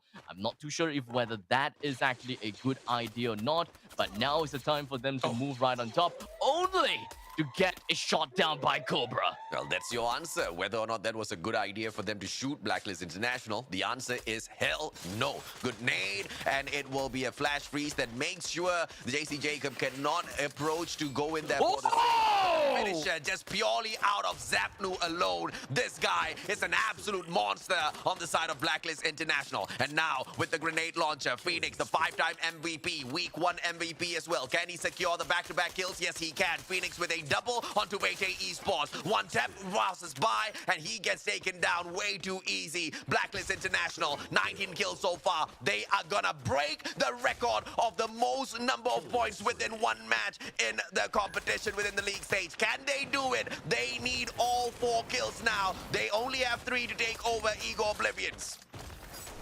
Yo, I'm just currently speechless because of what I've been looking at. Blacklist International with a total of 20 kills. The Charge Buster continues to actually just charge right down onto the last few members of WTG. And with the grenade popping at the top of WTG's head, that allowed Blacklist International to get themselves the booyah for this game. Now, AJ, I am baffled with what Blacklist International has shown. Not because of their aggression, but solely because of what has happened at the final circle. Or rather, what happened before the end of the final circle. Because did you know who is the one that eventually brought down the second place team, third place team, and the fourth place team? I wonder who. I wonder who. They are all done by Blacklist International, for those people who don't know. Because what happened in that fight is Cobra, he's the lone wolf at the top of the ridge. He's literally just holding on to that one position. And 3 other members from Blacklist International, they wrapped all around that hill. They found WTG. They allowed Cobra to deal with WTG and hold them there. But they continued to take a fight, and they hold Ego Oblivions at where they were. They took a fight with WTG with that 3 main members from Blacklist International, moved on to Orange Esports, then moved on to Vede Esports, then moved on to Ego Oblivions, all of which happened in under 30 seconds. Absolute titans of this lobby. Players of Blacklist International were, and they were so clean in terms of execution. Yes, AKO did try against Orange Esports, but that was just a team that was outclassed instantaneously. 4 kills back to back. And as WTG tried to survive this battle, we were thinking that, they couldn't make something out of it, even Vete Esports. But the players of Blacklist International, especially with the smart usage of the grenade launcher, just found way too easy of a kill over all of those players. And at the very end, finishing off with 22 points in terms of kills, they will be able to pick up a extra 12 out of the Booyah as well. I believe that equalizes on the current record, but not really beating it just yet. What do you think, Danley? I think, I don't think we've broken it, quote unquote. I mean, we've hit the target, so So close. So close but so far. But Blacklist, they just dominated that game and didn't come down to position because I felt like they had the perfect hill that overlooked both sides. Yep. I mean, they had a bird's eye view over everyone, and they could have made a mistake, but we saw the movement out of the player models as well, right? Continuously moving around in circles, not making those headshots easy for any of those teams. But I'm just surprised because, I think the only team that was trying for anything was WTG, and within that final circle, WTG was potentially the weakest team of them all, but they were the ones who were trying. All of the other teams were kind of playing way too passive, and that just gave the leeway to Blacklist International to continue doing what they were doing already so well all throughout this particular lobby, which was just annihilating anyone they saw. Yeah, Abstract, do you think the passivity, is it just because they felt like they couldn't get up the hill anyway? Because positioning wise, Blacklist had a massive positional advantage. I think just going up there would have been a big issue. Is it just that, or was it maybe they were hoping that the circle would maybe go onto the low ground? Is that also something else that we were considering? I think that it is fair to think of both of them as a possible scenario. But if I were to put myself in the shoes of both either Orange Esports, Beta Esports, Ego Oblivions, as well as WTG Expert, I would probably leave it to the fact that I can't skill up this ridge, because I can't see anyone that's opposite of this ridge. I know that there is a single Cobra at the top of that ridge. I know that there's one person up there. But with one person up there, it is safe to assume that all three other players is somewhere around that area. As such, everyone is fearful of that one player at the top of the ridge. But what they do not know is that there is actually a actual squad of Blacklist International that moved from one place to another, that completely destroyed all of the other teams, because Blacklist International is the only one that have a full out information 360 degrees around that hill. They literally dominated that mountain just because of one person, Cobra. He had all information. So, in other words, if you have someone like Cobra, you just won that game. Yeah. Plus the positioning, plus Look everything. At Zipnew's kills and damage. Oh, my heart. This is a 2-time highest kills within the same play day. Zapnu is on absolute fire. I mean, fire is an understatement. This guy is a soaring and blazing, identical sun that is on that battlefield right now, and no one can touch him. No one can put these flames out. I'm surprised that he's not even incinerated by his own embers at this point in time. Oh goodness, but that's incredible, because this was only the first game of the day for Blacklist.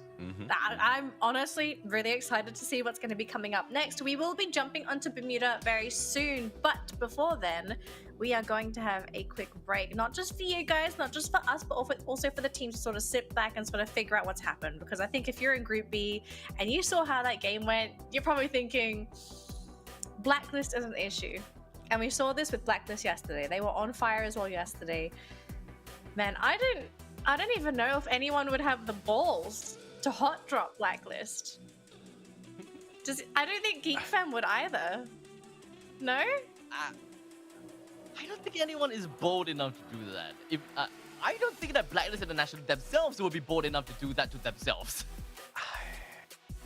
If we go towards Bermuda, I think we will see a hot drop.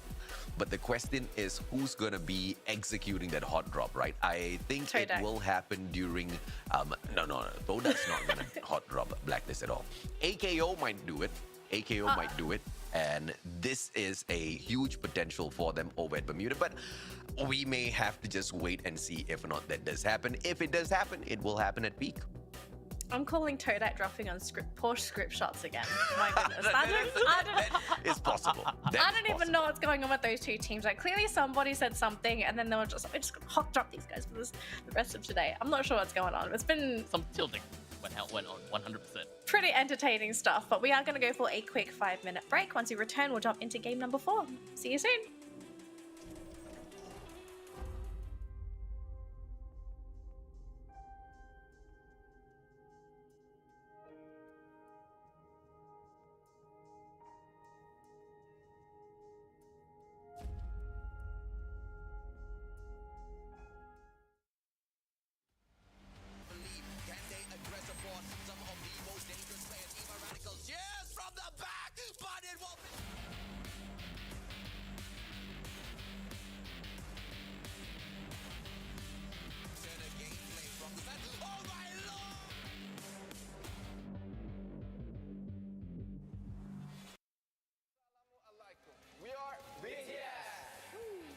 프리파이어와 방탄소년단이 콜라보레이션을 진행하게 되었습니다. 네, 방탄소년단 스타일의 이모치가 궁금하시다면요. 네. 우리가 디자인한 코스튬을 입고 싶으신가요? 그러면 프리파이어에 접속하세요. 많은 깜짝 깜짝 선물이 기다리고 있으니 프리파이어와 방탄소년단의 콜라보레이션 기대해주세요. 네, 많은 관심과 사랑 부탁드립니다. 프리파이어! 프리파이어!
Assalamualaikum. We are BTS.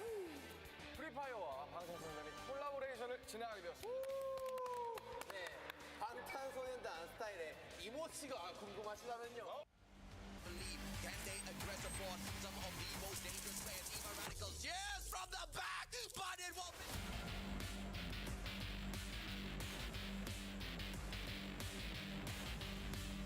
Center gameplay from the side. Oh my lord!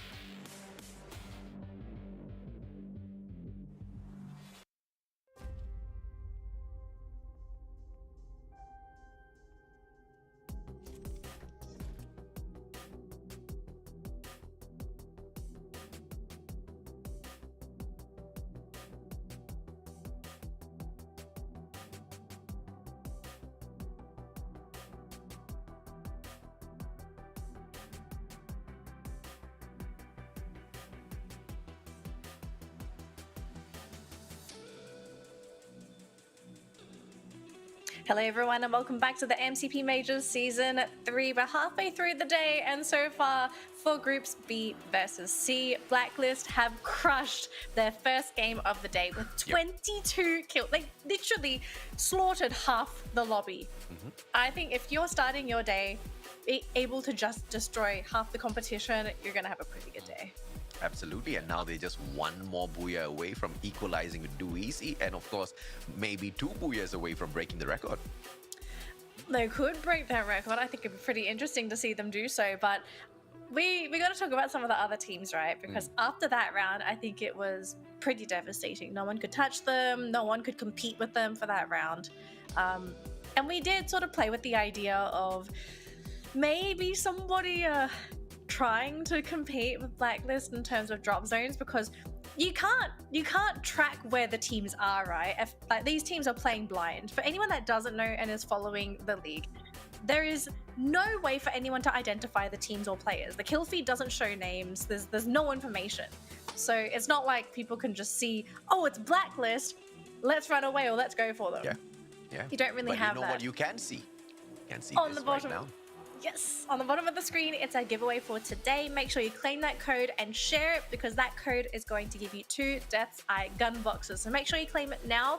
It will expire later today, and this is not a quantity limited code. It's a time limited code. Everyone can claim it. So share. That's it. Don't be greedy. There's no point in being greedy. Nobody likes greedy guts. Actually, speaking of greedy guts, Blacklist were a little bit greedy that round because they got so many kills. They were just like, oh, I'm not going to share with anybody. Just going to push our lead ahead so that GeekFam and Do Easy cannot take our first placing away from us. I think that's something you can sort of gloat about if you're Blacklist. But how do you deal with this Blacklist in this next game, gentlemen? Because looking at that game, I just don't see anyone that is on the same level as them. Not even GeekFam, who is, you could say, their closest competitor. Yeah. How to deal with this, huh? Okay, I have Hot drops. I have one thing to say, and the best way to deal with them is to not deal with them, like for real. You know, have you if you are losing, have you tried winning? Well, I don't know if they've tried winning, but check out Zapnu's record so far. 74 kills, and he breaks his own kill streak with getting more headshots than 74. The guy has more than 100% headshot rate. Now, I know you guys are wondering, like, how is that even possible? How do you get a headshot and then not be able to get the kill? Because sometimes he does end up in situations where his opponents pick up the guy that he has already gone in here and knocked, but it doesn't really stop him from going out there and getting the most out of it. Just from this player alone, close to 50,000 damage. And let me explain how crazy that is. When you look at teams like Tactical Intex and WTG Expert, WTG has less damage than 40k as a squad, and Tactical Intex has 50,000 damage as a team. This guy did it all alone, guys. The one-man squad. That's basically what AJ is trying to say. Yes. He is a one-man squad. I mean, he one-man shut down Do Easy yesterday, and is continuing to show exactly what sort of a terror of a player he is out there within Free Fire today as well. There's just unlimited consistency out of Zapnu at the moment. Right, so we're going to jump into the game. I want to hear predictions. Now, don't say Blacklist because I don't want any cursing, but I want to hear, who do you think is going to actually get the booyah this round? Don't say Blacklist. Don't say Blacklist. Okay, I would say Ego Oblivions now, okay? I'm just stating it out there because Ego Oblivions actually did pretty decently in the previous round, and perhaps they found some form of a formula, and I would want to see them doing something like that. Okay, AJ? Geek fam. Ooh, all right. Going straight for the competitor. All right, gentlemen, take it away for game number 4 for Groups B versus C. Thank you very much, Danley. And Abstract, this time around, things aren't going to get any easier. We're already on the second last day, and this is, close to one of the final matches we're going to have in here already. All of the teams are going to be giving their best. They are all going to be doing what they can. And there could be a possibility that Blacklist International, the way that they played in the previous game is that they just want to go out, seek and kill. we may see them doing the very same thing here. However, hot dropping is just not something that they will do at all because they do not want to play a game with RNGs. They just want to ensure that they pick up the things that they want and then move on to kill people in the most calculated manner that they can. As such, you will see that Blacklist International will go back to the peak, something that they have been doing all the time. Geek Fam back onto Clock Tower as well. Factory is going to be taken by Todak as per normal. So most of these teams, they're going back to their original routine. They do know what they want, except for two teams. And that is going to be Script Shots as well as Umbrella Reborn. They have decided to head their way into the high loot area. As such, they are very likely going to be taking some fight for themselves. And this is the fourth game in a row where Script Shots is going and barging into early game fights. Let's see if or not they will be able to find some kills in here, just like they took down Toda earlier on. Yes, they do find some good guns. I spotted one of the players picking up a Mac 10 earlier on.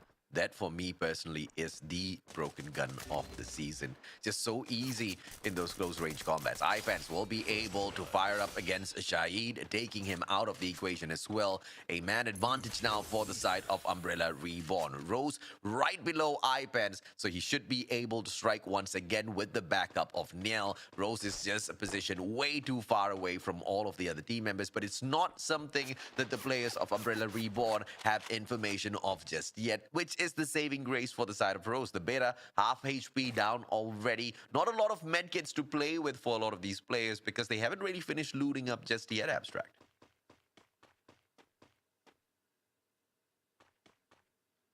Let's see exactly what they will be able to pull off either way.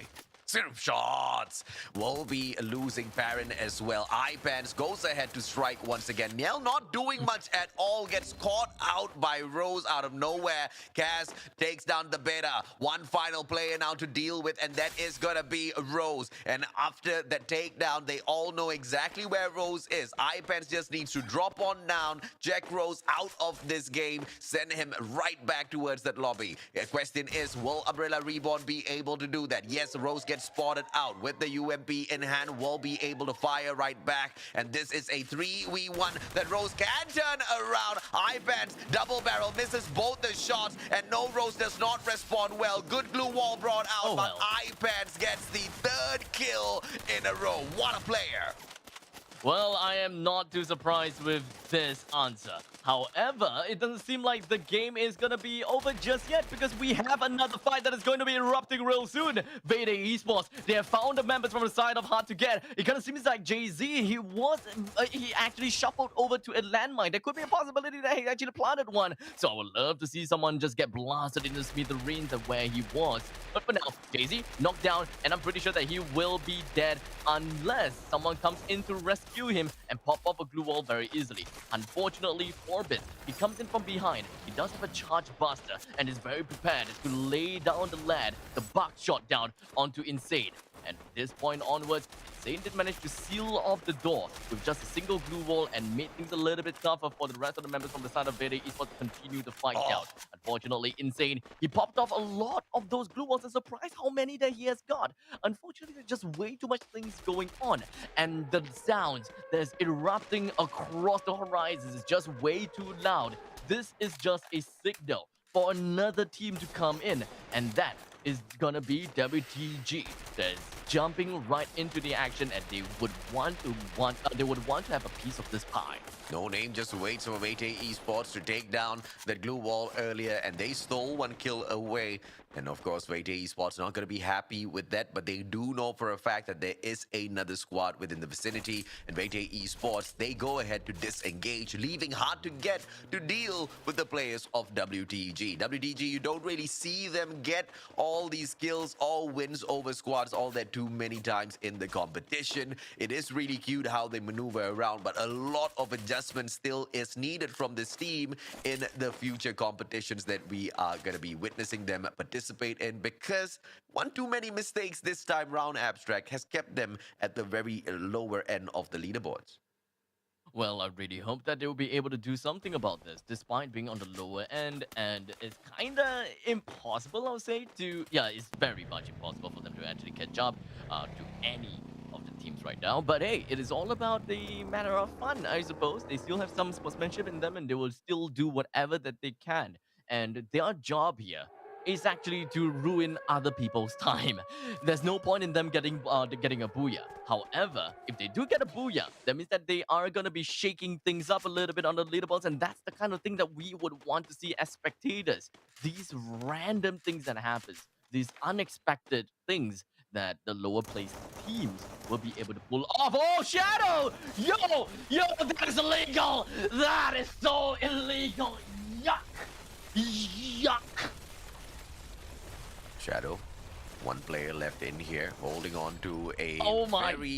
very creative angle. Will be able to shut down Preen, waiting for Cute to step on up. Cute, one of the, not one of the, I believe Cute is the only girl playing in the MCP Major Season 3 at the moment.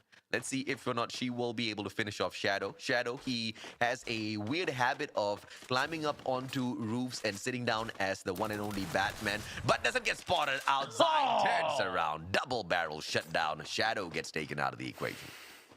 Perfect play coming from Zine. They do have information as to where Shadow was, and they are not going to be feeding the Shadow time and time again. They're not going to be living in his shadow in this case, and it's really unfortunate for Hard to get eliminated this way. However, Shadow getting himself this 2 easy kills. Well, I think that they're gonna be happy about it either way. They are 4th place now. They are a bit behind of Geek Fam. I believe that they are roughly about 30 points away. They can definitely catch up. A game like what Blinders International did just now could bring them onwards and of course beat Geek Fam. But unfortunately, that game is not gonna be this game. But Geek Fam though, they do have the chance to increase the gap between them and Hard to Get, and perhaps even catch up to Do Easy. Because Do Easy, they're not playing this game just yet. We will see more of them in the next one. Big fight. Orin has only one more grenade to work with. Pulls out. It drops the beat as well, but gets backstabbed. Max 7 still alive. Man 04 and Exact, they find one each. Exact gonna be picked up right after he gets traded out. Cobra, final guy, alive and kicking. But we hop on over to yet another battle as Axis takes on the players of Toda. Neptune down on the ground after a great nade out of Spark. And Toda now, they charge the front, shutting down those glue walls one after the other. Chill charging up his charge buster, waiting for that final shot. But an untimely time turner will be able to keep Axis alive, and Toda is the one that gets traded out. What a perfect time turner to turn the tide around. What a play by the players who survived the onslaught of one of the most dangerous teams in Malaysia. And now, auto knockout. They have a total of 4 kills to their name. I'm pretty sure that Denali is jumping for joy. Unfortunately, I don't think that it is even time for auto knockout themselves to celebrate too early. Because what we are seeing right here is gonna be a moving Geek Fam running right towards auto knockout. With 2 of the members being knocked down, Orin continuously chucking in grenades, and would it be? No, not yet. However, that is not going to be stopping Geek Fam anytime soon, though. Exact. Good grenade coming out, and it'll be WTG bringing back the rest of the players on back into the fray. And Geek Fam, as they storm the front of AKO, can they find more of these kills? Only Toby QDs left in for the fray. Does have a good gun on him, but that shotgun will not be enough to take on 4 raging monsters of Geek Fam. Vete Esports, they now will move on towards the dam and get caught in the crossfire against WTG as well as Orange Esports at the very same time. Not the greatest of spots to be caught in. Well, what can I say from all of that? This game, the pacing is just so fast. It's so fast. 17 remaining. And we're not even looking at the end of the second circle yet. In fact, we will only have the storm meet the second circle in maybe 5 seconds time from now. 7 teams left. This is just insane pacing. Every single one of these teams, they're just out for blood. Whenever they hear a fight going on, they would want to be a busybody and just head right in and be like, what's going on? Who's there? Let me kill you, please. And that was the kind of things that we have been looking out from the side of Geek Fam. Some of these teams are engaging in their own individual fights, and of course, alas, some of these teams just not working out nicely. How about this game? And how is this circle pool gonna be like? We do have Geek Fam, Vayday Esports, WTG, as well as Umbrella Reborn. That is actually inside of the circle that it wraps around Riverside and quite a bit of the dam as well. And I believe that any teams from this point onwards, they gotta have to rely a little bit of luck when it comes down to the ring pool. And the least amount of walking and running you need to do, the better it is. Let's see exactly who will walk in and not find trouble, as Vayday Esports does find a player from the side of Orange Esports. But the wall being played to their advantage. Rybel stepping on out, and I do not know exactly what need was there for Rybel to hop on over to his team member who was already taken out of the equation, but he will go ahead to lose his life as well as the players of Vayday Esports continue to fire down their scopes against all of the rest of the players. But two surviving players on the side of Orange Esports will be able to keep the team alive and kicking. The circle now moves towards the place of Vayday Esports, so not a lot of movements from them for the time being. WTG, they find Umbrella Reborn, a team that desperately needs points, desperately needs to find 24 points out of somewhere to catch up with Icon. Oh, Orange Esports though, what do they have in mind? Two of the members coming from the side of Orange Esports, and that is going to be Goku as well as Jabad. They managed to buy back their fellow friend Rival as well as Decos, and what they have decided to do is they head on to the northern bridge that spans between Plantation as well as Riverside. Not exactly the best place to be. I do want to say that their equipment is just not up to standard. It's not up to par. So how are they gonna be fighting off their adversary, which is coming in the form of Umbrella Reborn though? As now one of the members, Goku, finds himself knocked down. That is one of the members that have a full equipment load onto him. As such, only one member left on the side of Orange Esports that have a full equipment. And how are they supposed to work out against the members from Umbrella Reborn? Let us watch on. See exactly how they execute this. Umbrella Reborn outside of the next circle, and they have about 45 seconds to get this job completed, but they are cutting the distance between themselves as well as Orange Esports little by little. But Rybel already on poised with the AWM, should be able to fire up against Nail and shut him down, but a good glue wall pulled out by Nail will be able to make sure Rybel does not get a shot, closes the distance, pulls out the glue wall. Time turn is not going to be an issue, but with the Mag 7, Nail is in the perfect position to shut him down, takes a backstab, does not find him. Double barrel assistance from the side of iPens not needed, as Nail finally finds Rybel and puts him out of commission. Nail will also be able to revive Error at the very same time. The two other players on the side of Orange Esports finding solace right under the bridge, and good quick work made out by Cass. Misses the final shot at the feet, but it will be a good takedown either way as the player runs out of time. Umbrella Reborn, they need points, and they are doing so much and so well to find them. And no, we're Oh, gonna be what? looking at. Okay, then somehow, one way or another.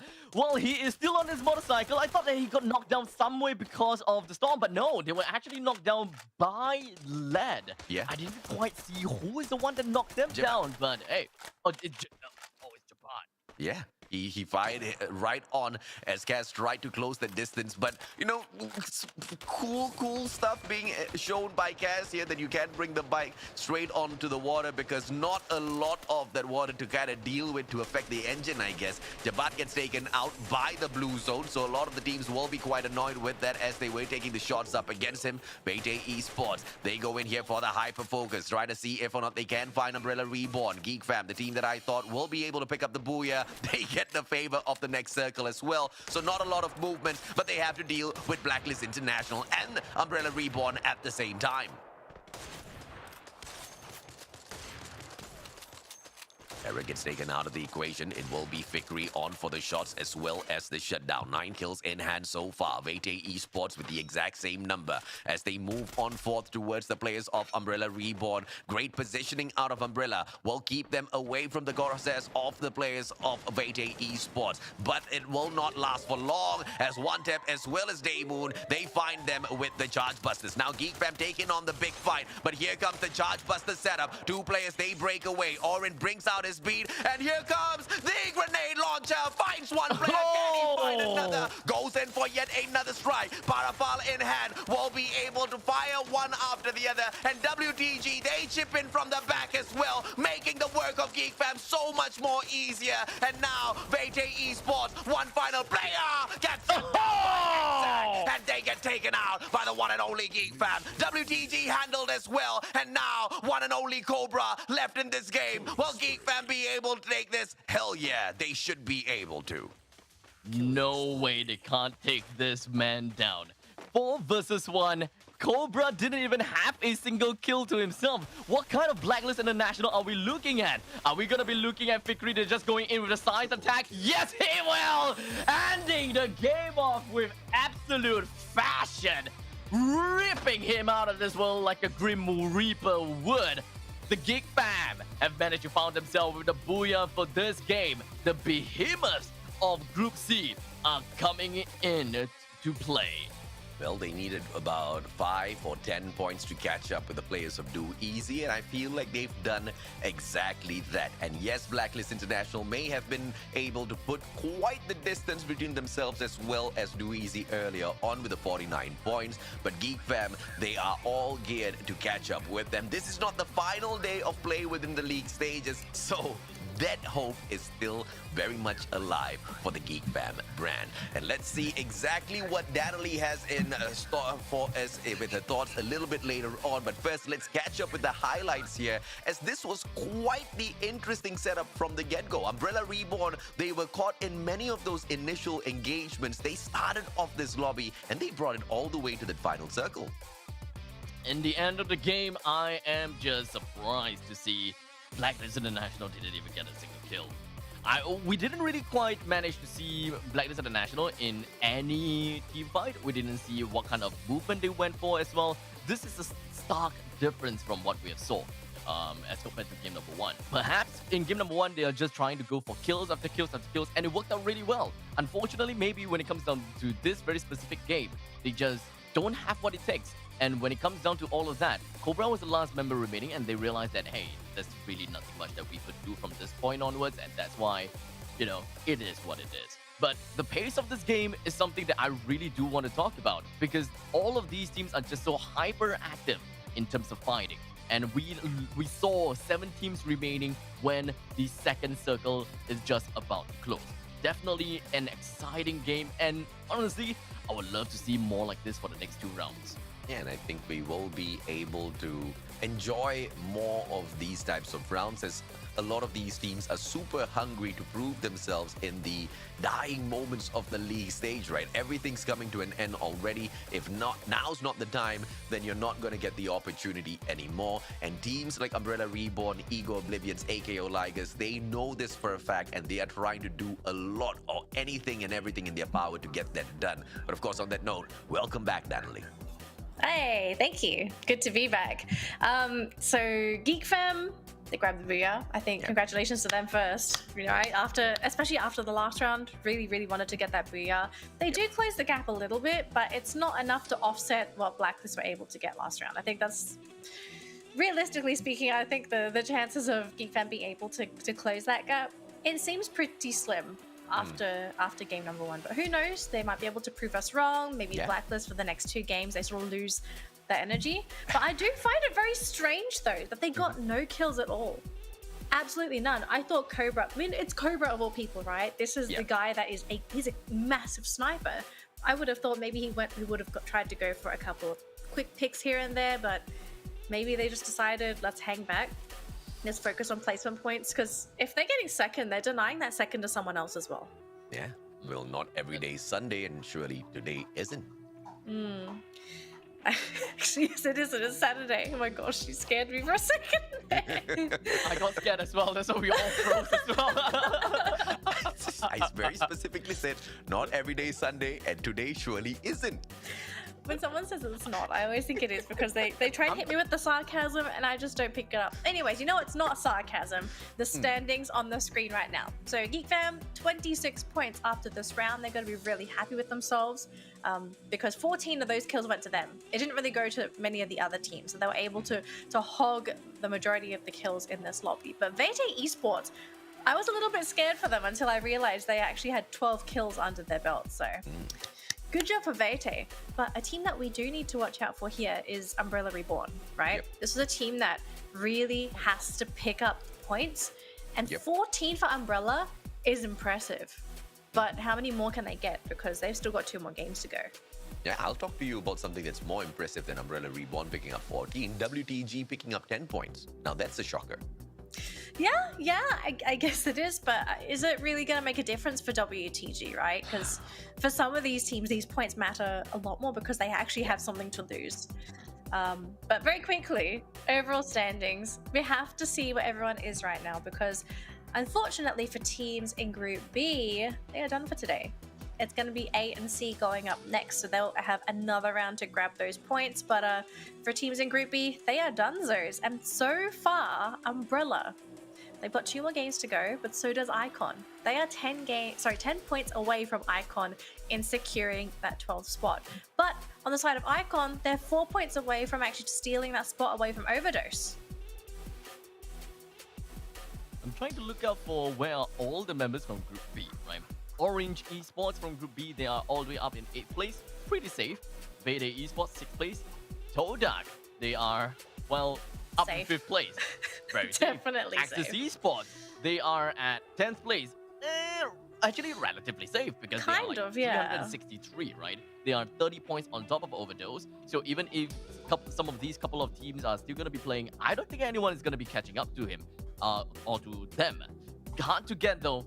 They are currently also 4th place. So Group B, dude, Group B is scary. In the meantime, Script Shots, well, they are all the way at the bottom side. So something very different, if I may. So Group B kind of seems like the darn scary team. Almost like a good amount of percentage of these players manage to put themselves on 12th place. Yeah. And the rest of the team in A and C, which is Overdose Esports, Icon, Umbrella Reborn, so on and so forth, they still have 2 more games to try to get themselves a little bit closer over to Axis Esports. I doubt anyone will be able to take over Axis Esports today, but Tomorrow, it is going to set definitely. them up for tomorrow. Yeah, I think that's essentially what you end up with today. That's going to determine how much effort you have to put in tomorrow. Not to say that everyone's not going to put in 100%, but it's going to show how much they have to work to make it to that top 12. But very quickly, player data. As you can see, we have Exact from Geek Fam able to secure the MVP for the round with 6 kills. We've got 2 players from Vete, and of course I didn't remember the last person because I'm really excited for these next 2 games because AKO Ligers, my boys, they gotta work. And they gotta work really hard to make it to that top 12. I'm actually really scared for them now because they got points during those last 2 rounds, but it's not a significant amount, right? They didn't pull off an Icon where they managed to pick up 20 points in a round, which especially for them is so crucial for them to closing that gap. And to make things worse, they got to compete against Geek Fam and Blacklist during this next round as well, I think, which makes it even tougher. So going into this next matchup, gentlemen, what are the chances of the bottom teams actually being able to get anything out of these next 2 games? I think there's still hope, and I'm very sure Axis Esports now are crossing their fingers, hoping and praying that Abstract did not just curse them, because Overdose Esports still has a possibility of overtaking Axis Esports, and of course that includes them performing really well 2 games back to back. I just don't know whether or not that's possible, but it is still a viable option, right? Because they're not too far away. They're less than 30 points away, and we know 30 points within 2 rounds is very much a viability. But all of the teams, they still have the exact same fire that we talked about Icon having at the start of the day, and I feel like that fire is still there and going to be burning hot under their butts to make them work ever so much harder to get into the top 12. Now, I do have something to say, right? When it comes down to any of these teams, Group A or Group C, if they're fighting against Group B, right now, the way we're looking at the overall standings, it kind of seems as though Group B is the one that has been performing collectively really, really well. So any of these teams in A or C, if they were to fight anyone in Bermuda or Purgatory or like literally any of these maps, the chances of them meeting up with a member from Group B and knowing the fact that they are technically above average, that is a scary thought.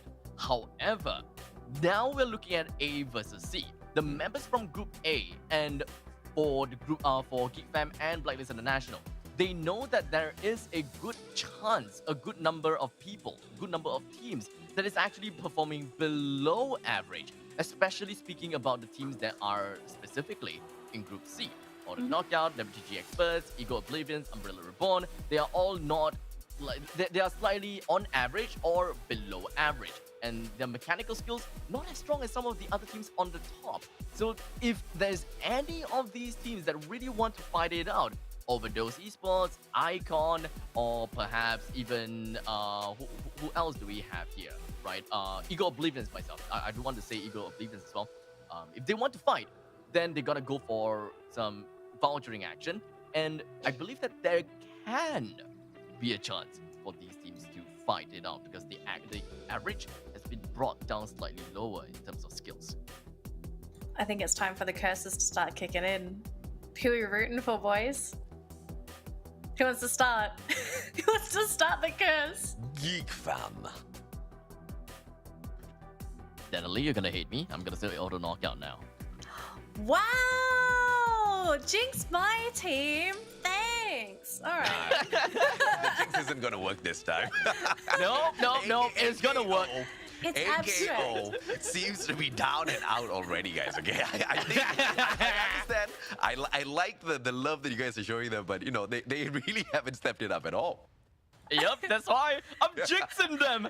Ego played Oblivious, you guys go. I mean, no, you guys, Ego Oblivious You're don't do jinxing the anything. wrong one now. No, Ego Oblivious, you guys ain't good. You guys can't win. No, you can't. Wait, AKO or Ego Oblivions? Abstract. Make up your mind. No, I'm reverse jinxing Ego Oblivions now because I'm saying that they are not the one gonna win. While AKO like this, I'm jinxing them to win because they are not gonna win. There's no such Okay. thing as reverse jinxing. But you know what? You can take it away because I'm going to see my team kick butt and they're just going to say, we did not listen to Abstract. All right, gentlemen, please take it away before I lose my helmet. Let's see exactly what happens. AKO this time around, they choose Fields instead of dropping by Brasilia. So Blacklist International will not have to deal with a team hot dropping them from the early get-go. Either way, AKO is just way too close for comfort when they are in the vicinity of Blacklist International, which they need to look out for later on. GeekFam, as usual, they'll go ahead to pick up Central, but the first blood out of WTG instead of anyone else as they strike against Bloody Heads. WTG Expert, where are you guys coming from? Where are you guys coming from? It is what it is. They did manage to get themselves a single kill down onto the members from Bloody Heads, and this does look to be pretty darn scary. However, we're going to be looking at the rest of this map right now. We do have GeekFam as well as Tactical Intex. This is going to be finding them at the Southern Island. While on the Western Island, we're going to be looking at EWG as well as one other team, and that is going to be Do Easy. Not to forget Ego Oblivions too. Ego Oblivions is actually pretty far and spread out in the golf course. Not too sure exactly what is going to be their game plan, but maybe they know that someone is in Marble Works and they realize that they would want these two teams to fight. And they, Ego Oblivions themselves, are going to be scouting things out. And when they realize that a team is more about to die, they come in and steal all the kill. That would be the best idea. This is the opportunity for Cute to really put on a show play for everyone to just absolutely astound themselves with. Cute, the only lady within the MCP Major Season 3 in here with an opportunity now as one player very close to her just needs to wrap around that wall, and Breen shuts down Maute. Breen, can he go in there and continuously back up Cute? Cute didn't even have to do much in there because of the positioning of Breen. Breen will be able to find that final one. Morgana sprayed down as well. And Breen is just on absolute fire, allowing Cute to just go in there for the finisher. But Breen, what a play! Oh, okay. Just like that, WTG Expert has managed to find himself a good amount of kills. However, they do have one person taken down onto their side. So it is a 1-for-3 trade. It is not too bad. It really is not too bad. No Name is the only one that has taken down. Oh no, Cute. Did you see it? Did you guys see him? Mark? Hello? Did you guys? Okay, they definitely saw Mark. They definitely want to go for a couple kills. Cute, literally peripheral vision, I meant. They did not see where Mark was and gave Mark a free kill and a run for their money. Now, Breen, he gonna have to step up into the plane. He did manage to find Mark. He did not land a single shot, did not connect much. But Breen, he did manage to bring Mark all the way down to less than half HP. Running around the corners, Breen did not manage to turn around fast enough, but in the end, still managed to do what he needed to. And that is gonna be bringing down Mark, leaving Shanks all alone. And unfortunately for Shanks though, despite being all alone, he's actually coming in super close, too close for comfort, right onto AKO's place, and that is onto the ruined plane side. Shanks, you're gonna have to make something working out. He definitely saw the members from Auto Knockout. Jaboywa definitely saw Shanks as well. So unfortunately, Jaboywa would want to take a shot because he don't see anyone else. Or not. Does Shanks in a lot of trouble. Dyron can finish it off, but will not be able to find a good accurate shot with that Kingfisher. Shanks will be able to survive because of that, but the guy has got 0 medkits on hand, 0 glue walls to work around with. Bloody Heads now, they are in a sticky situation, but the one saving grace here is even if they do not perform in this round, they are not at risk of being relegated before we move on to the grand finals. So Shanks can rest well. It was a good attempt so far. There's just absolutely no escape from this spot now, as WTG, they keep a close eye on the revival platform over at Ski Lodge, and backing away from the situation only gets Shanks caught in the crosshairs of AKO. Zine stepping on in front to finish the job together with No Name, and this should be a work that is most definitely WTG is cut out for. Let's see exactly how they will finish things off, as Zine now still hasn't really reached his target just yet, and Shanks has got a little bit more room here for the play of a safety. But AKO, you can see Dyron already has his eyes on Shanks, and he's not going to let him go. I believe that WTG Expert, they would definitely want to bring Shanks down once and for all. Do note that the eastern part of Purgatory right now is very high in traffic. Like really high. So anyone that have decided to take a shot, try to take a kill, or just generally have a gunfight altogether, there might be more teams congregating with one another. So all of these teams in the eastern side, they won't know what's coming, but they also have to be very, very cautious for what is about to happen. As now, Umbrella Reborns find themselves a total of 3 kills to their name. Is there anyone that is close to them? Well, fortunately, not quite much. I would say that Tactical Intex is a little bit far away, and WTG Expert probably couldn't really quite hear what was going on because they were relatively far away. The members from Auto Knockout is the one that has found himself in a really bad spot, leaving Dyron all alone. So the amount of traffic in the eastern part has now been dropped down significantly because of the fact that Bloody Heads is left with 1, Auto Knockout is left with 1 too.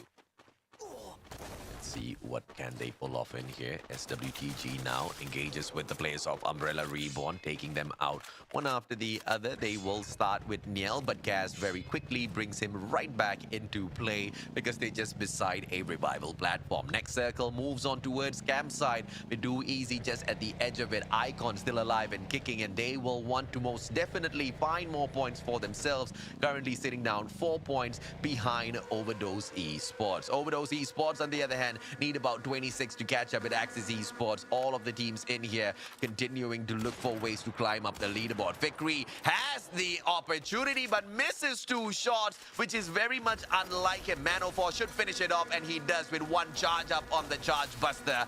Bust Twinkle right back up into the skies, so we can all sing Twinkle Twinkle Little Star. I'm not too sure why Twinkle was all alone there. The rest of the members coming from Ego Oblivious, Jacob as well as Pepper, now they are making a run for it. Remember what I say about Ego Oblivious? They're not exactly an attacker. They're not really the ones that would want to go on aggressive. Whenever they find themselves in a bad spot, they would rely onto the core mechanic of revival system. And that is their strategy. If they find someone and they realize that they are in a really bad spot, they literally turn tails and run. And they would find a way to revive their fellow friends. That is just gonna give kills all across the board. And I'm just not a fan of that. If they want to fight, I believe that they gotta fight it like the man. Oh, what a nade. Oh, but what a time turner response out of Pablo. He will be able to save 2 of his team members because of that very, very timely time turner. And they back away. They disengage from this fight because they do not have a great compound to work with. And as they drop away from this engagement, they will be able to secure themselves, at the very least, a good defensive position. And now it's all up to the players of Icon to pull the left flank. But 2 of those players sitting down in the watchtower right now need to get their butts moving if they want to be able to find a good angle. But with the situation that Icon is in, they are not going to be able to play too much of an aggressive matchup against any of these teams out there, because first and foremost, they want to secure those placement points. Skill points for the side of Icon comes in secondary. Mio, good shots with the XM8 back to back. Can he get at least 1 knock? But that knock will not secure him the kill. It doesn't really matter. He gets shot right back by the players of Do Easy, but a good blue wall will keep him alive for a little bit longer. Do Easy, they disengage and they back away from the circle, and Icon will be able to maintain their dominance in here. Whatever the fight that has been going on, they are very far ranged indeed. All of these teams are very wary about who they are dealing with. They do not want to just nonchalantly run into their opponent's faces, drop a couple of glue walls, and boom boom pow with a couple of their shotguns and of course their submachine guns. They would want to keep some distance away from their opponents, and they would want to find ways to actually tackle the opponents, especially since the storm is eventually closing. They do not want to engage in a fight that will take up their precious time, because at this point onwards, taking up any fights would just mean that you will react to the ring a lot slower than everyone else in the game. So maintaining trigger discipline is very important, unless you found yourself backed up against the wall and you gotta have to do something like this. Overdose. They need those points. They need those points to catch up with Axis Esports, who cannot play anymore within the day as they are from Group B. And that's a good way to open up that shot. And they back away. They instantaneously disengage after pulling away 1 kill. I love that out of Overdose. They have to continuously play safe if they want to get to that final zone. Morgana now drops the beat, heals himself up in the meantime as well as the final surviving player. Spade gets knocked down by a vehicle out of the side of Eastern Wolfsgang, and the finisher is not gonna be from Tua but from Monito if he can find those shots. VSS in hand. Pablo down onto the ground. Too bad as well as Jembal. How can they now go in here for the save outside of the time turner? Too bad. With that charge buster, he can finish off opponents, but can he catch anyone that comes in here for the finisher? WTG cute with a good shutdown on Too Bad, and WTG chipping on in finally. 8 kills so far for a team that stands no chance of making it to the grand finals. I say this is one of their best runs so far. Can they now continue? Breen, what a shutdown from the back. Will be able to take the final player out of bloody heads and put him down in the ground, sending him back to the lobby. 9 kills so far. WTG now takes on Icon and another squad at the same time. Looks like WTG Expert is really showing how much of an expert they really are. But in the meantime, Icon is finding themselves in a couple of dead beat because Tactical Intex has found them as well. Quite a lot of fights is going on here. Oh, look at this. Duizzy Jebel. He revived every single one of his players, every single one of his friends, even when the circle is already this small. I am genuinely surprised. But this is where Duizzy would want to get themselves right back on track, and I hope that they do have a couple of crates that will be able to help them get themselves right back on track, get themselves their glue walls, get themselves some more utilities, and of course, most importantly, equipment and weapons. Equipment or weapon, but they find the place of Geek Fam instead. It will be good if they can shut down Geek Fam and steal all of their loot, but it does not seem to be the situation. Fikri, one shot is going to be enough, but he doesn't nail that. iPens out of nowhere shuts down the players of Too Bad. Exec finishes that off. Pablo still alive and kicking. Now the blue zone focusing in on all of them, and it will be that pressure that will not be unsurmountable if they do not start making their way across this body of water early. 3 kills in hand so far. Pablo now down onto the ground. Duizzy in a lot of trouble as WTG Expert gets eliminated by Icon. That was a little unfortunate as WTG got stuck between Icon as well as Tactical Intex, but now the circle moves away from everybody else, and guess who's in there? It's Overdose. Overdose though, what are you guys gonna be working on now? I do want to see how are they gonna be even doing this, because they will be fighting against EWG.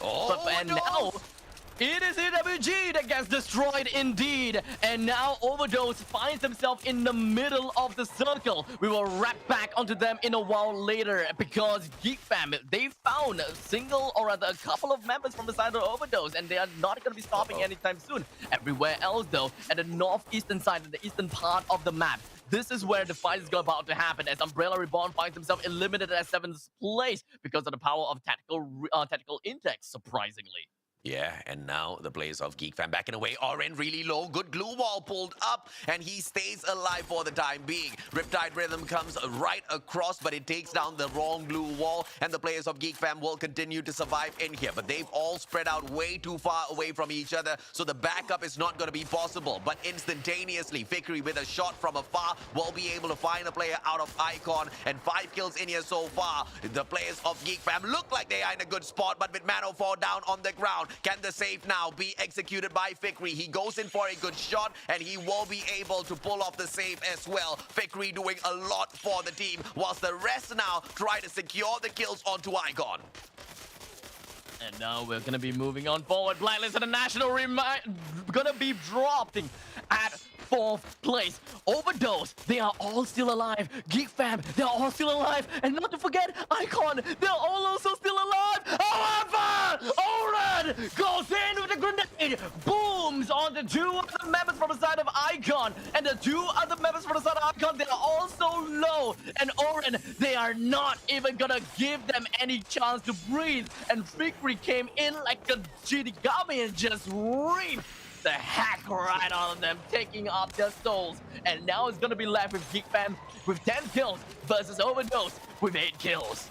And now let's see if not my double predictions will come through. Geek Fam very close to their back-to-back booyah, but with Mano4 down on the ground, Atap has done really well! And that grenade launcher will be able to take down one of the lethal squad members off the side of Geek Fam. Now Fikri, opportunity, tries to spray down the player on the vehicle, but will not be able to get that done. Overdose, 4v3, 2 players down! Atap with a double! Can Exec save this? It's a 4v1, bye-bye Geek Fam! Overdose!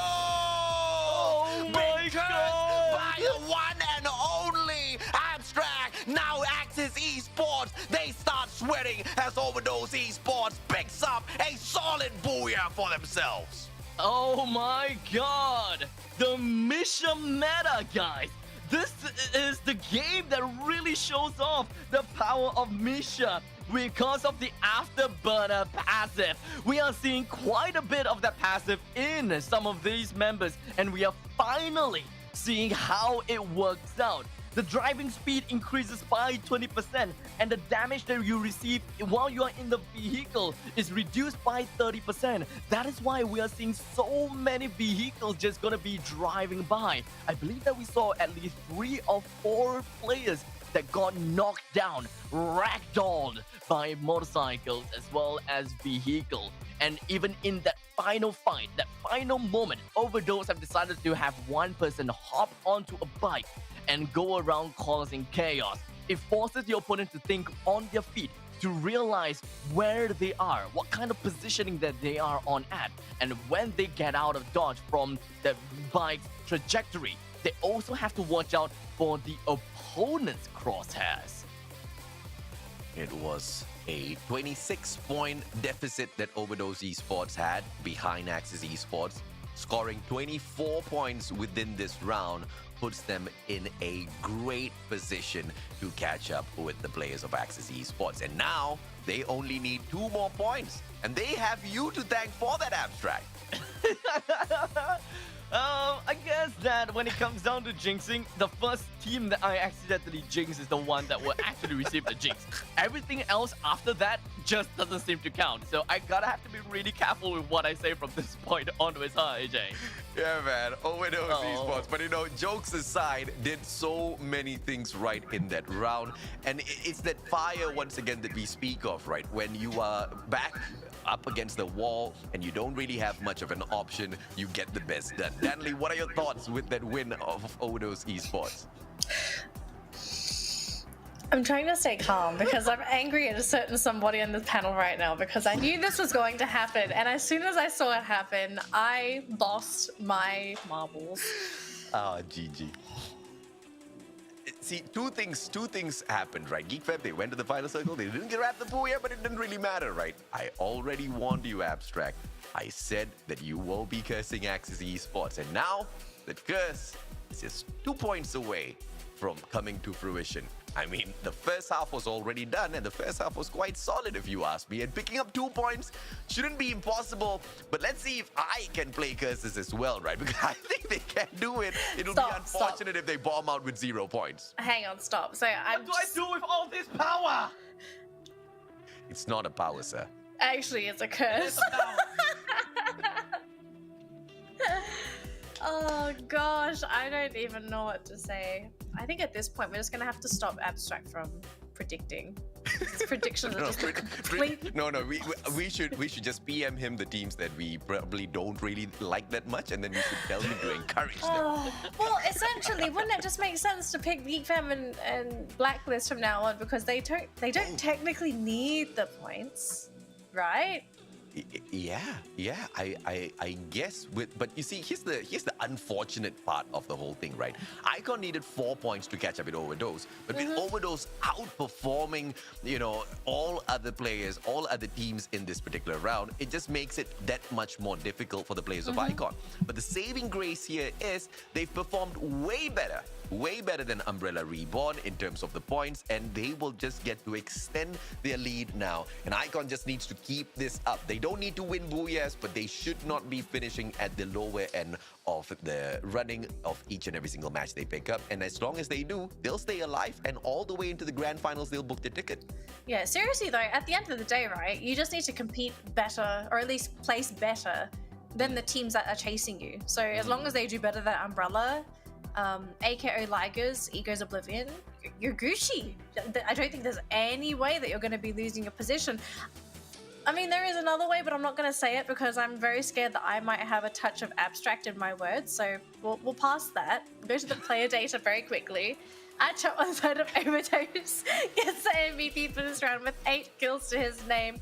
And rightly so, this guy did a lot of work in that previous round. We have some Geek Fams in here. We have some WTG Preen actually making an appearance as well. But Atchop overshadows everybody with his performance that round. Yeah. We have one more game to go. And we're starting to see some of these bottom teams get those booyahs. Okay, Abstract, firstly, you're not getting a prediction, so don't expect it. You can just sit there quietly and I'll be very happy. No. He needs to predict it too, okay? Because it's just absolutely hilarious though. These things are ending up by the end of the final rounds, final circles. Abstract, who do you think is going to get to the final circle and secure this booyah? Blacklist. Okay. Okay, see, that's a good prediction, all right? Because the probability of Blacklist getting to the final circle is extremely high.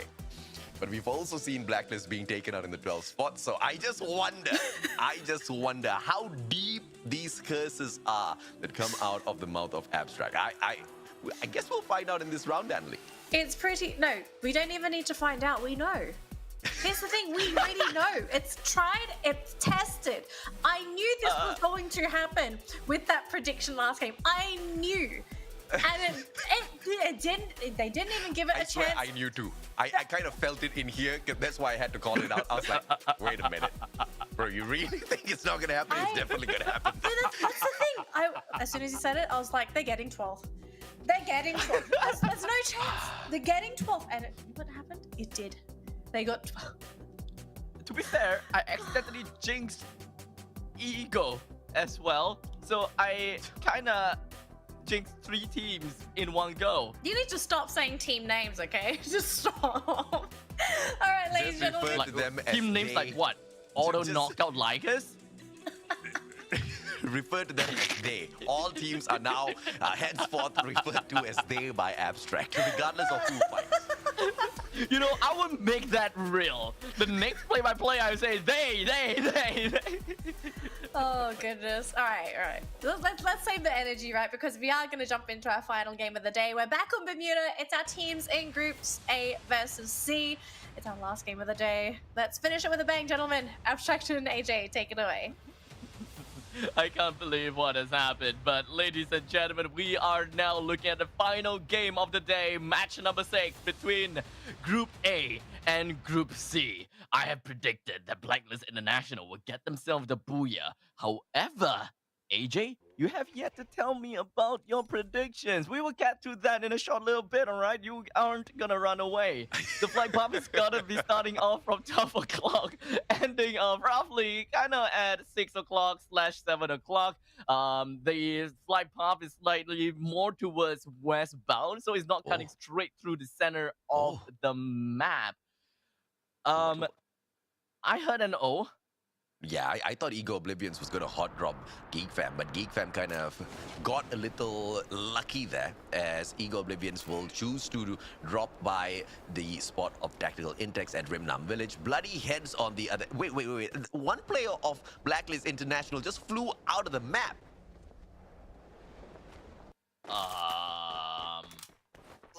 Where are they? There's two players in peak. Okay, the third one, Cobra's in peak as well. I think the fourth player kind of, I don't know what happened to him, but he's probably just circling around the world. I jinxed him. Oh yeah. Oh god, I'm dying, man. Oh goodness me, you're gonna bring the coughs back. Blacklist International, God bless their souls.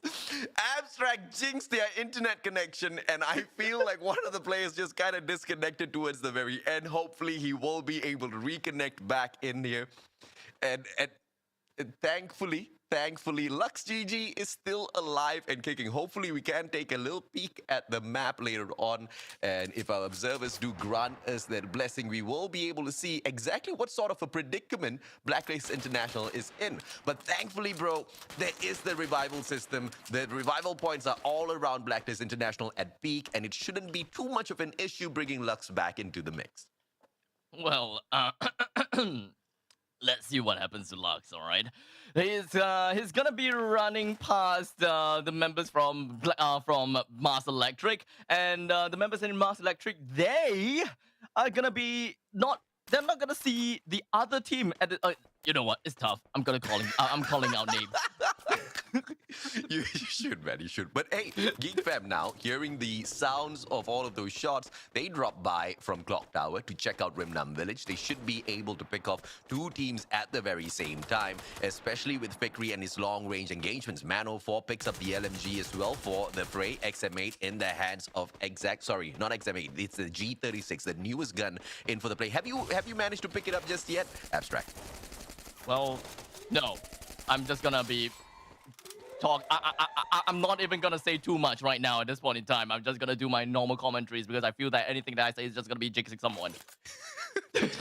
I don't know if that's true, man. Geek Fam now very slowly cutting down the distance between themselves as well as Tactical Intex and Ego Oblivions are in opportunity. Charge Buster in hand. He cannot find any of those players just yet, and the information gets sent right to him that Rosso X is right in front, and he storms on straight up to catch Rosso X off guard. Rosso will be able to play one glue wall, and look at the players of Ego Oblivions just allowing Geek Fam to do the dirty work to finish off the players of Tactical Intex. Just a couple of more shots now with the Farmers. Tries to take down the glue wall, wrapping around this Charge Buster. Rosso is already on standby, and he gets the shot, and he will be able to eliminate Orin from this space. And Mag 7 is not going to be useful at all as Rosso X grabs the second shot in a row. Man04 will be picked right back up, but Rosso X, on the other hand, will have none of his team members around to save him. Shook's a little bit too far away, and Ego Oblivions now should be able to finish this guy off. How is the fight gonna be like right now, though? As the members from Eagles Oblivion, they managed to find a couple of shots down onto Shook. I mean, his HP is not very healthy at this point in time. Unfortunately for themselves, Eagle Oblivions, they've decided to run away from Rinnam Village in the most unconventional way possible, and that is going to be rotating via clockwise into the waters. As you can see, they're just going to be swimming their way in while suffering a couple of bit of damage from the circle. But luckily, they do have a couple of EPs onto them because of the mushrooms that they have ingested.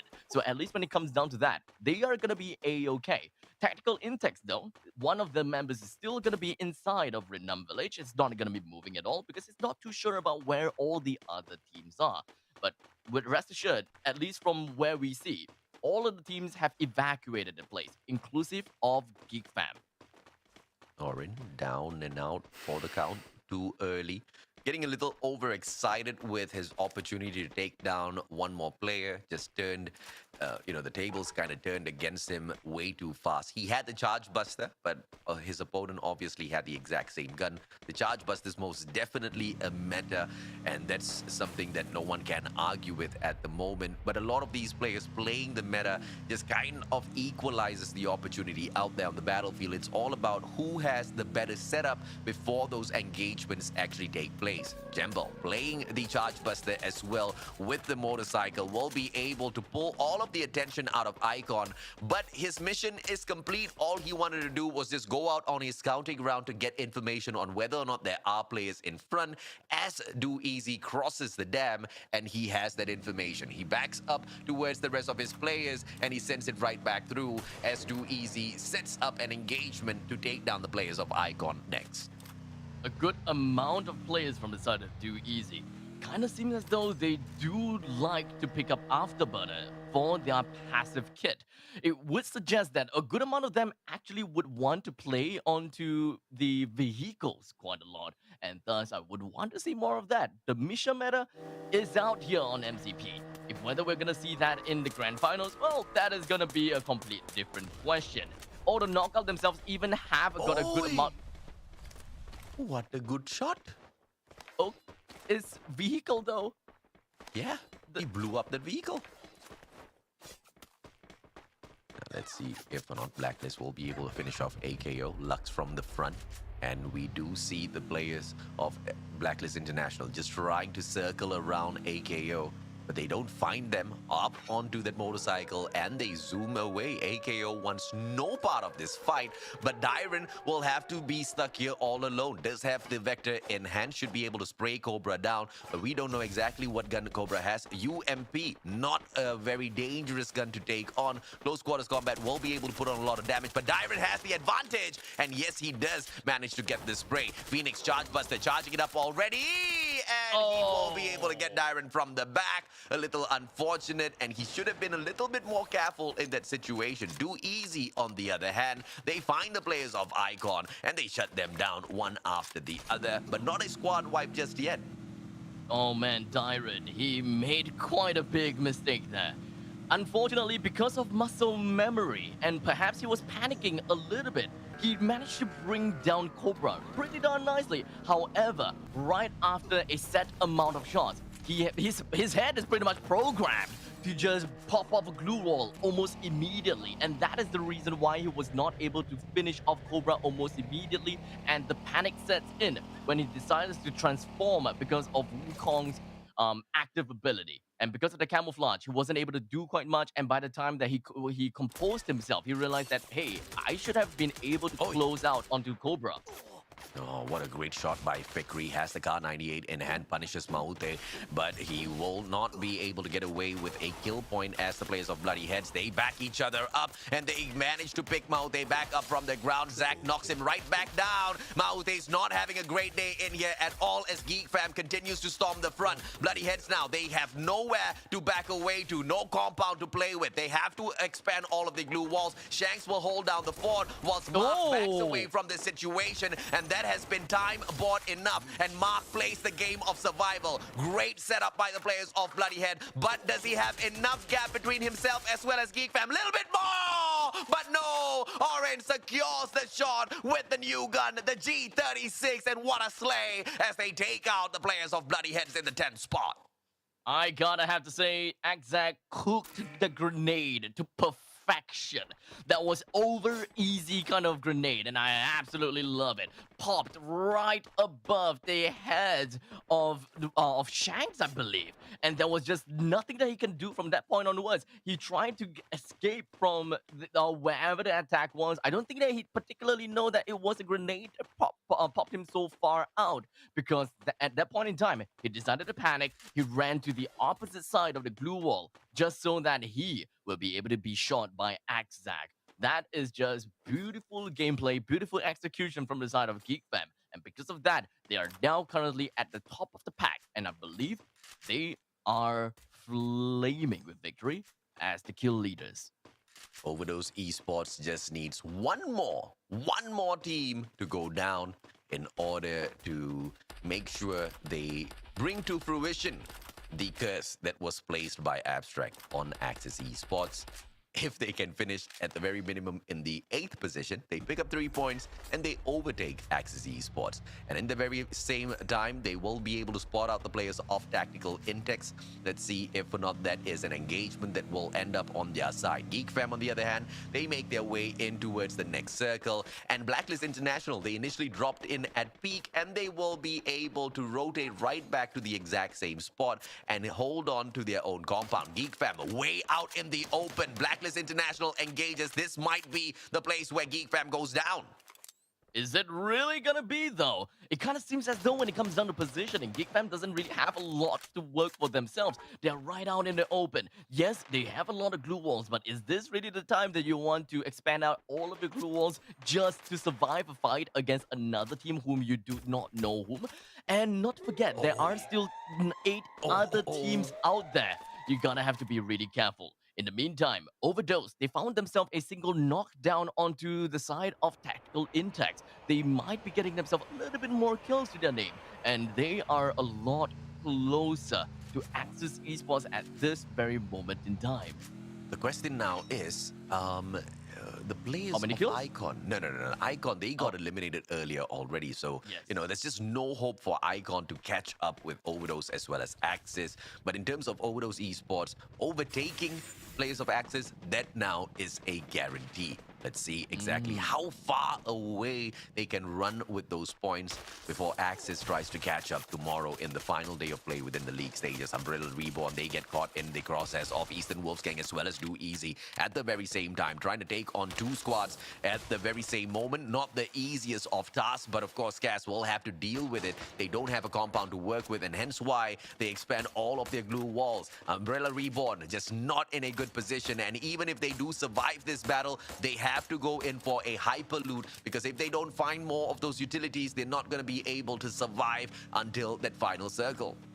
I believe that what they have in mind is that they would want to use these blue walls as much as they can and break into the house where Do Easy is at. And they are betting on the fact that they have a good amount of blue walls, because there's no point in bringing the blue walls down to the grave with you. So if you are met with a do or die moment, you might as well just use all of your glue walls. So you gotta have a really good balance with how you want to use your glue walls. Do you want to save it up to make sure that you have a glue wall economy for the later stages of the game? Or do you want to use them all out right now to ensure that your team don't lose and pick them all up from the dead bodies of your opponents? You gotta have to balance that out. And at this moment in time, it kinda seems like Umbrella Reborn, they are looking at using every single thing, and they would want to bring out Do Easy. Ego Oblivions, they also have an opportunity of making a good play to break on in. Two of the members from Umbrella Reborn is already knocked down, one of them being eliminated. Unfortunately, because they got spotted out by EWG as well, AJ, things are not looking very good for them. Yeah, Blacklist International still alive and still moving on in. Did I happen to give you my prediction for the win just yet, by the way, earlier? Oh, no, you did not. I do not mean to cheat. There are 8 more teams alive and kicking, and I still feel like Geek Fam will be able to secure this for themselves. But let's see if or not Do Easy will be able to put that to the test and take the booyah for themselves. They haven't really surprised us in here just yet. Umbrella Reborn taking on that slow quarters combat. One player on the side of Do Easy taken down already, make that 2. Do bad down on the ground as well. Spade as well as Pablo. Can they turn things around? It's a 2v2. Nailed down on the ground. Kaz, the final player. Can he survive? And Do Easy, they go all out for him. Final player, Kaz. He will not be able to take this as he backs away from that situation. Do Easy caught outside of the zone. Blacklist International in a sticky situation as well. Eastern Wolfsgang going in for the hunt, and the Hunters will be able to catch the final player. Phoenix will be able to fire back well, but Blacklist International themselves will be put out of commission. And here comes Geek Fam. Geek Fam for the finisher. What can they do? Eastern Wolfsgang, the Hunters now being the hunted. Exact opens things up with a good grenade. Orin will be able to finish off Monito. Exact exposes the one and only Fall MX. Charge Buster will be able to take him down. And Geek Fam only have one more player on the side of Eastern Wolfsgang to finish off. What a great setup. And Geek Fam still raging on. A few milliseconds away, and Exact managed to unleash the charge on the charge buster right before that glue wall even appeared. And Mandro 4 comes in and brought down the last member from the side of EWG. And now left with 2 other team, Overdose. They are coming in hard. They have managed to find themselves in the podium, and not to forget Ego Oblivions as well. What is going on? The time where I do not vote for Ego Oblivions, they are going up on the podium finishes. There's something wrong with me, man. However, the main thing that we should be looking out for is the very fact that Geek Fam, they are in a very good spot. They are all the way inside of the circle, and they are just deterring every single one of these players going up. Achab, what's going on here? Oh, pulls out the grenade launcher. Orin will turn it around, get a double for himself onto the players of Ego Oblivions. Overdose still alive and kicking. Can they now shut down the one and only Geek Fam? And yes, they want to overestimate and they want to overcommit for all of these fights. And I feel like they will be able to deliver. But Orin gets that double kill against the players of Ego Oblivions. 2 more left in the mix here. Twinkle as well as the one and only Pepper. Orin as the final guy surviving. He goes ahead to continue punishing the players of Ego Oblivions, and all Overdose needs to do is sit back, shake their legs, and wait for Orin to do all of the dirty work. And now 4-on-1 situation is all they have to focus on, and that's exactly what happens. But it is Repsy that picks up that final kill. Achab charges up the charge buster. Orin a little bit too slick for that fight, manages to take 1 down. Can he take 2 more? Takes Repsy down as well. Orin with the play of the year, but he gets taken out of the equation. And Overdose, they stay alive and secure the booyah. Not only just because of the fact that they secured the booyah, this is big for them. I did Axis Esports dirty. And now we have Overdose that managed to find themselves in such an advantageous position on top of Axis Esports. Overdose, you guys are crazy. You guys came out from absolutely nowhere and gave us 2 booyahs in a single day when you guys are in the middle of the pack. Overdose. I mean, see, the thing is, the prediction that was made was because of Overdose's performance. And what they did in response to that is to stand up and say that, look, we are not going to be counted out of this competition just yet. We have a lot of fight in us. We have a lot of that fire, and let us show you what that fire can do. And not only do they burn all of these teams out, they even took the fight up against GeekFam, who quite honestly had the better positioning. GeekFam, they were taking on 2 teams at the very same time, albeit, but they also had the advantages, bird's eye view over both of the squads. And how the players of Overdose Esports turned things around is with the opener of that grenade launcher, forcing GeekFam out of their humble defense. And with GeekFam displaced from the position that they were already locking on to, that just messed with their positioning as well as gameplay, forcing them to move away from all of those defenses. And of course, Overdose Esports, they finish off all of the players in tremendous style. But granted, Orin was quite the cracker in that final battle, taking down 2 players. If only he had at least 1 more on the backup, GeekFam should have been able to secure that booyah. I do want to talk about how Overdose Esports won that round as well, though, because they don't just leave it all to guns and weapons and such. They are using vehicles too. Because Dao Dao, he made full use of a vehicle. He knocked Axac right off of his feet and killed him that way. And I just wanted to hear from both AJ and Danily. What do you guys think about vehicle play? Is it a cheese strat? Or is it actually working as a meta, which people coined it as the Misha meta? It's definitely a meta if you ask me. I mean, I love the play with the vehicles. It gives you that advantage. It also has its downside if you, of course, get your vehicle taken down out in the open. But like you said, Abstract, with the Misha meta, it just becomes a much more viable play for the players out there. And they seem to be executing it to perfection. I mean, if it was cheese, why would they add it into the game, right? Like, they clearly wanted the vehicles to be useful somehow. And in most cases, it's really difficult to just use the vehicles without having the Misha meta, right? So I think it's a viable strat, and I like it because it adds variety and it gives you more options to the game rather than just the standard must fight behind compound, must fight behind glue wall. Yeah. You actually have vehicles that you can use now as additional weapons and even walls, right? You can even use them as these extra walls to save your glue wall. So I like it. I don't think it was cheese, but you know what I think is cheese? Abstract's terrible prediction where we thought Blacklist were going into the game with I lost it when I heard AJ just lose his mind. When we saw 3 Blacklists drop into that game and I just heard... You just had to like go on a streak, Abstract. That's the one thing you weren't supposed to do, you did. And here's the thing, Blacklist International, they don't really lose out on way too much. They've already put such a great distance between themselves as well as the other teams. GeekFam, they might have been able to catch up a little though because of that mishap. Is that a mishap? I don't know if I felt like it was intentional for Abstract. I mean, Malicious does it intent. count though? Does it count at the fact that, they didn't get a booyah, but 5th place? I think that's not so bad, right? Yeah, I guess it's not like AKA, right? Just full on 12th place, no kills.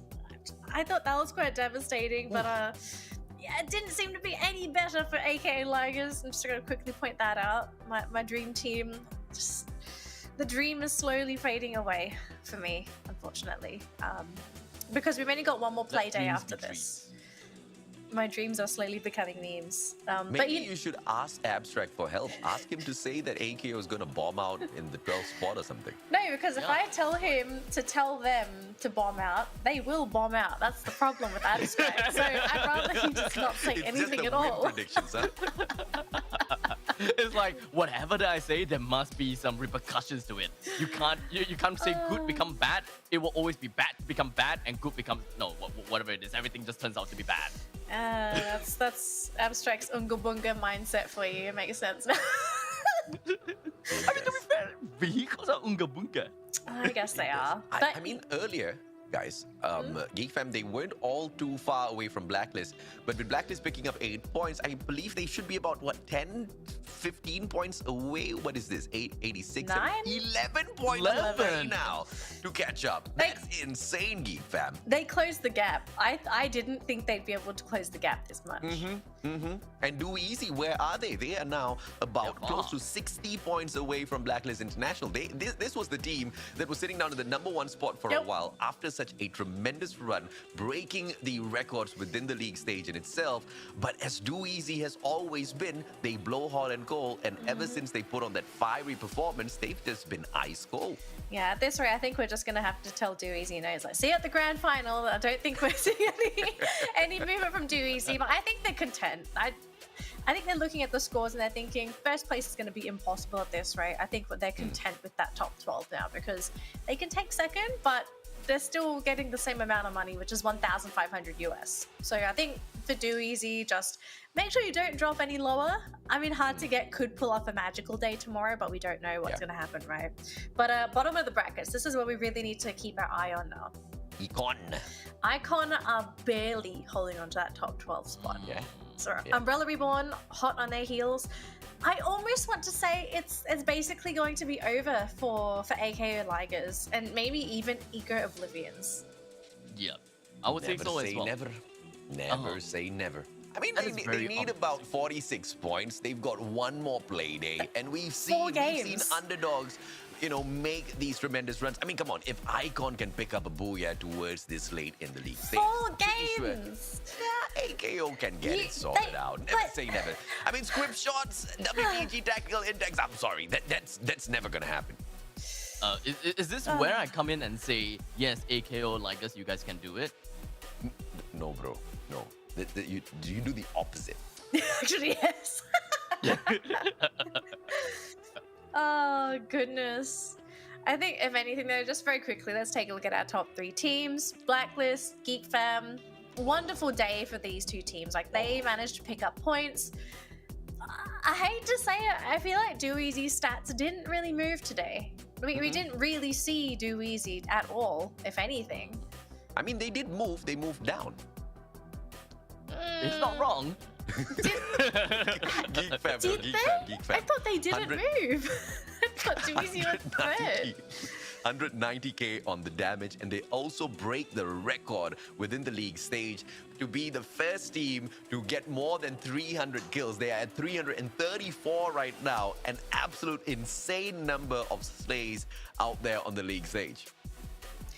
All right, so unfortunately, that's going to be the end of the broadcast, but we have some news for tomorrow's game. So for all of our viewers that have been tuning into the MCP Majors, tomorrow is the final play day for the league stage, but we're also going to be starting an hour later. So I do believe it's 8:30 we are going to be starting the broadcast. So if you've been turning up at the usual time, you can sort of chill, relax, maybe even get a couple of games of Free Fire in before the broadcast starts. So don't panic if we don't start at our usual time. We're just pushing it a little bit later. No issues at all. But any final words, gentlemen, before we head on out for today? Abstract, any curses? I'm just gonna say I will try my best not to curse anyone next week. I mean, sorry, tomorrow. Tomorrow. I'll do my best. Good job. Jokes aside, I'm pretty sure all of the teams are stoked to hear exactly what Abstract has in store for us tomorrow with the predictions. But on that note, don't forget, tomorrow, 8:30 p.m., you'll catch us right back here. All right. See you all, folks, and have a great day. And may you get as many booyahs as you'd love.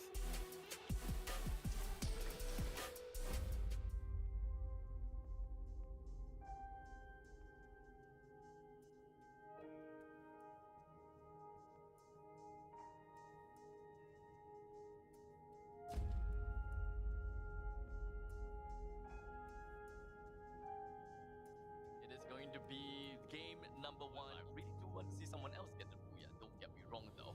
But because of the fact that the Storm is just going to be pushing him apart, he needs to find a way to go in. In the meantime, it is now Vete Esports, Bobbins needs to check his back. What a glue wall to survive. Pulls out the charge buster, but no extra Do Easy. Vete Esports taken out as well. It's now Do Easy going up against hated it the most, but that 4 points is no longer 4 points. In fact, they are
just position on top of a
just off the charge buster or in a little bit too slick.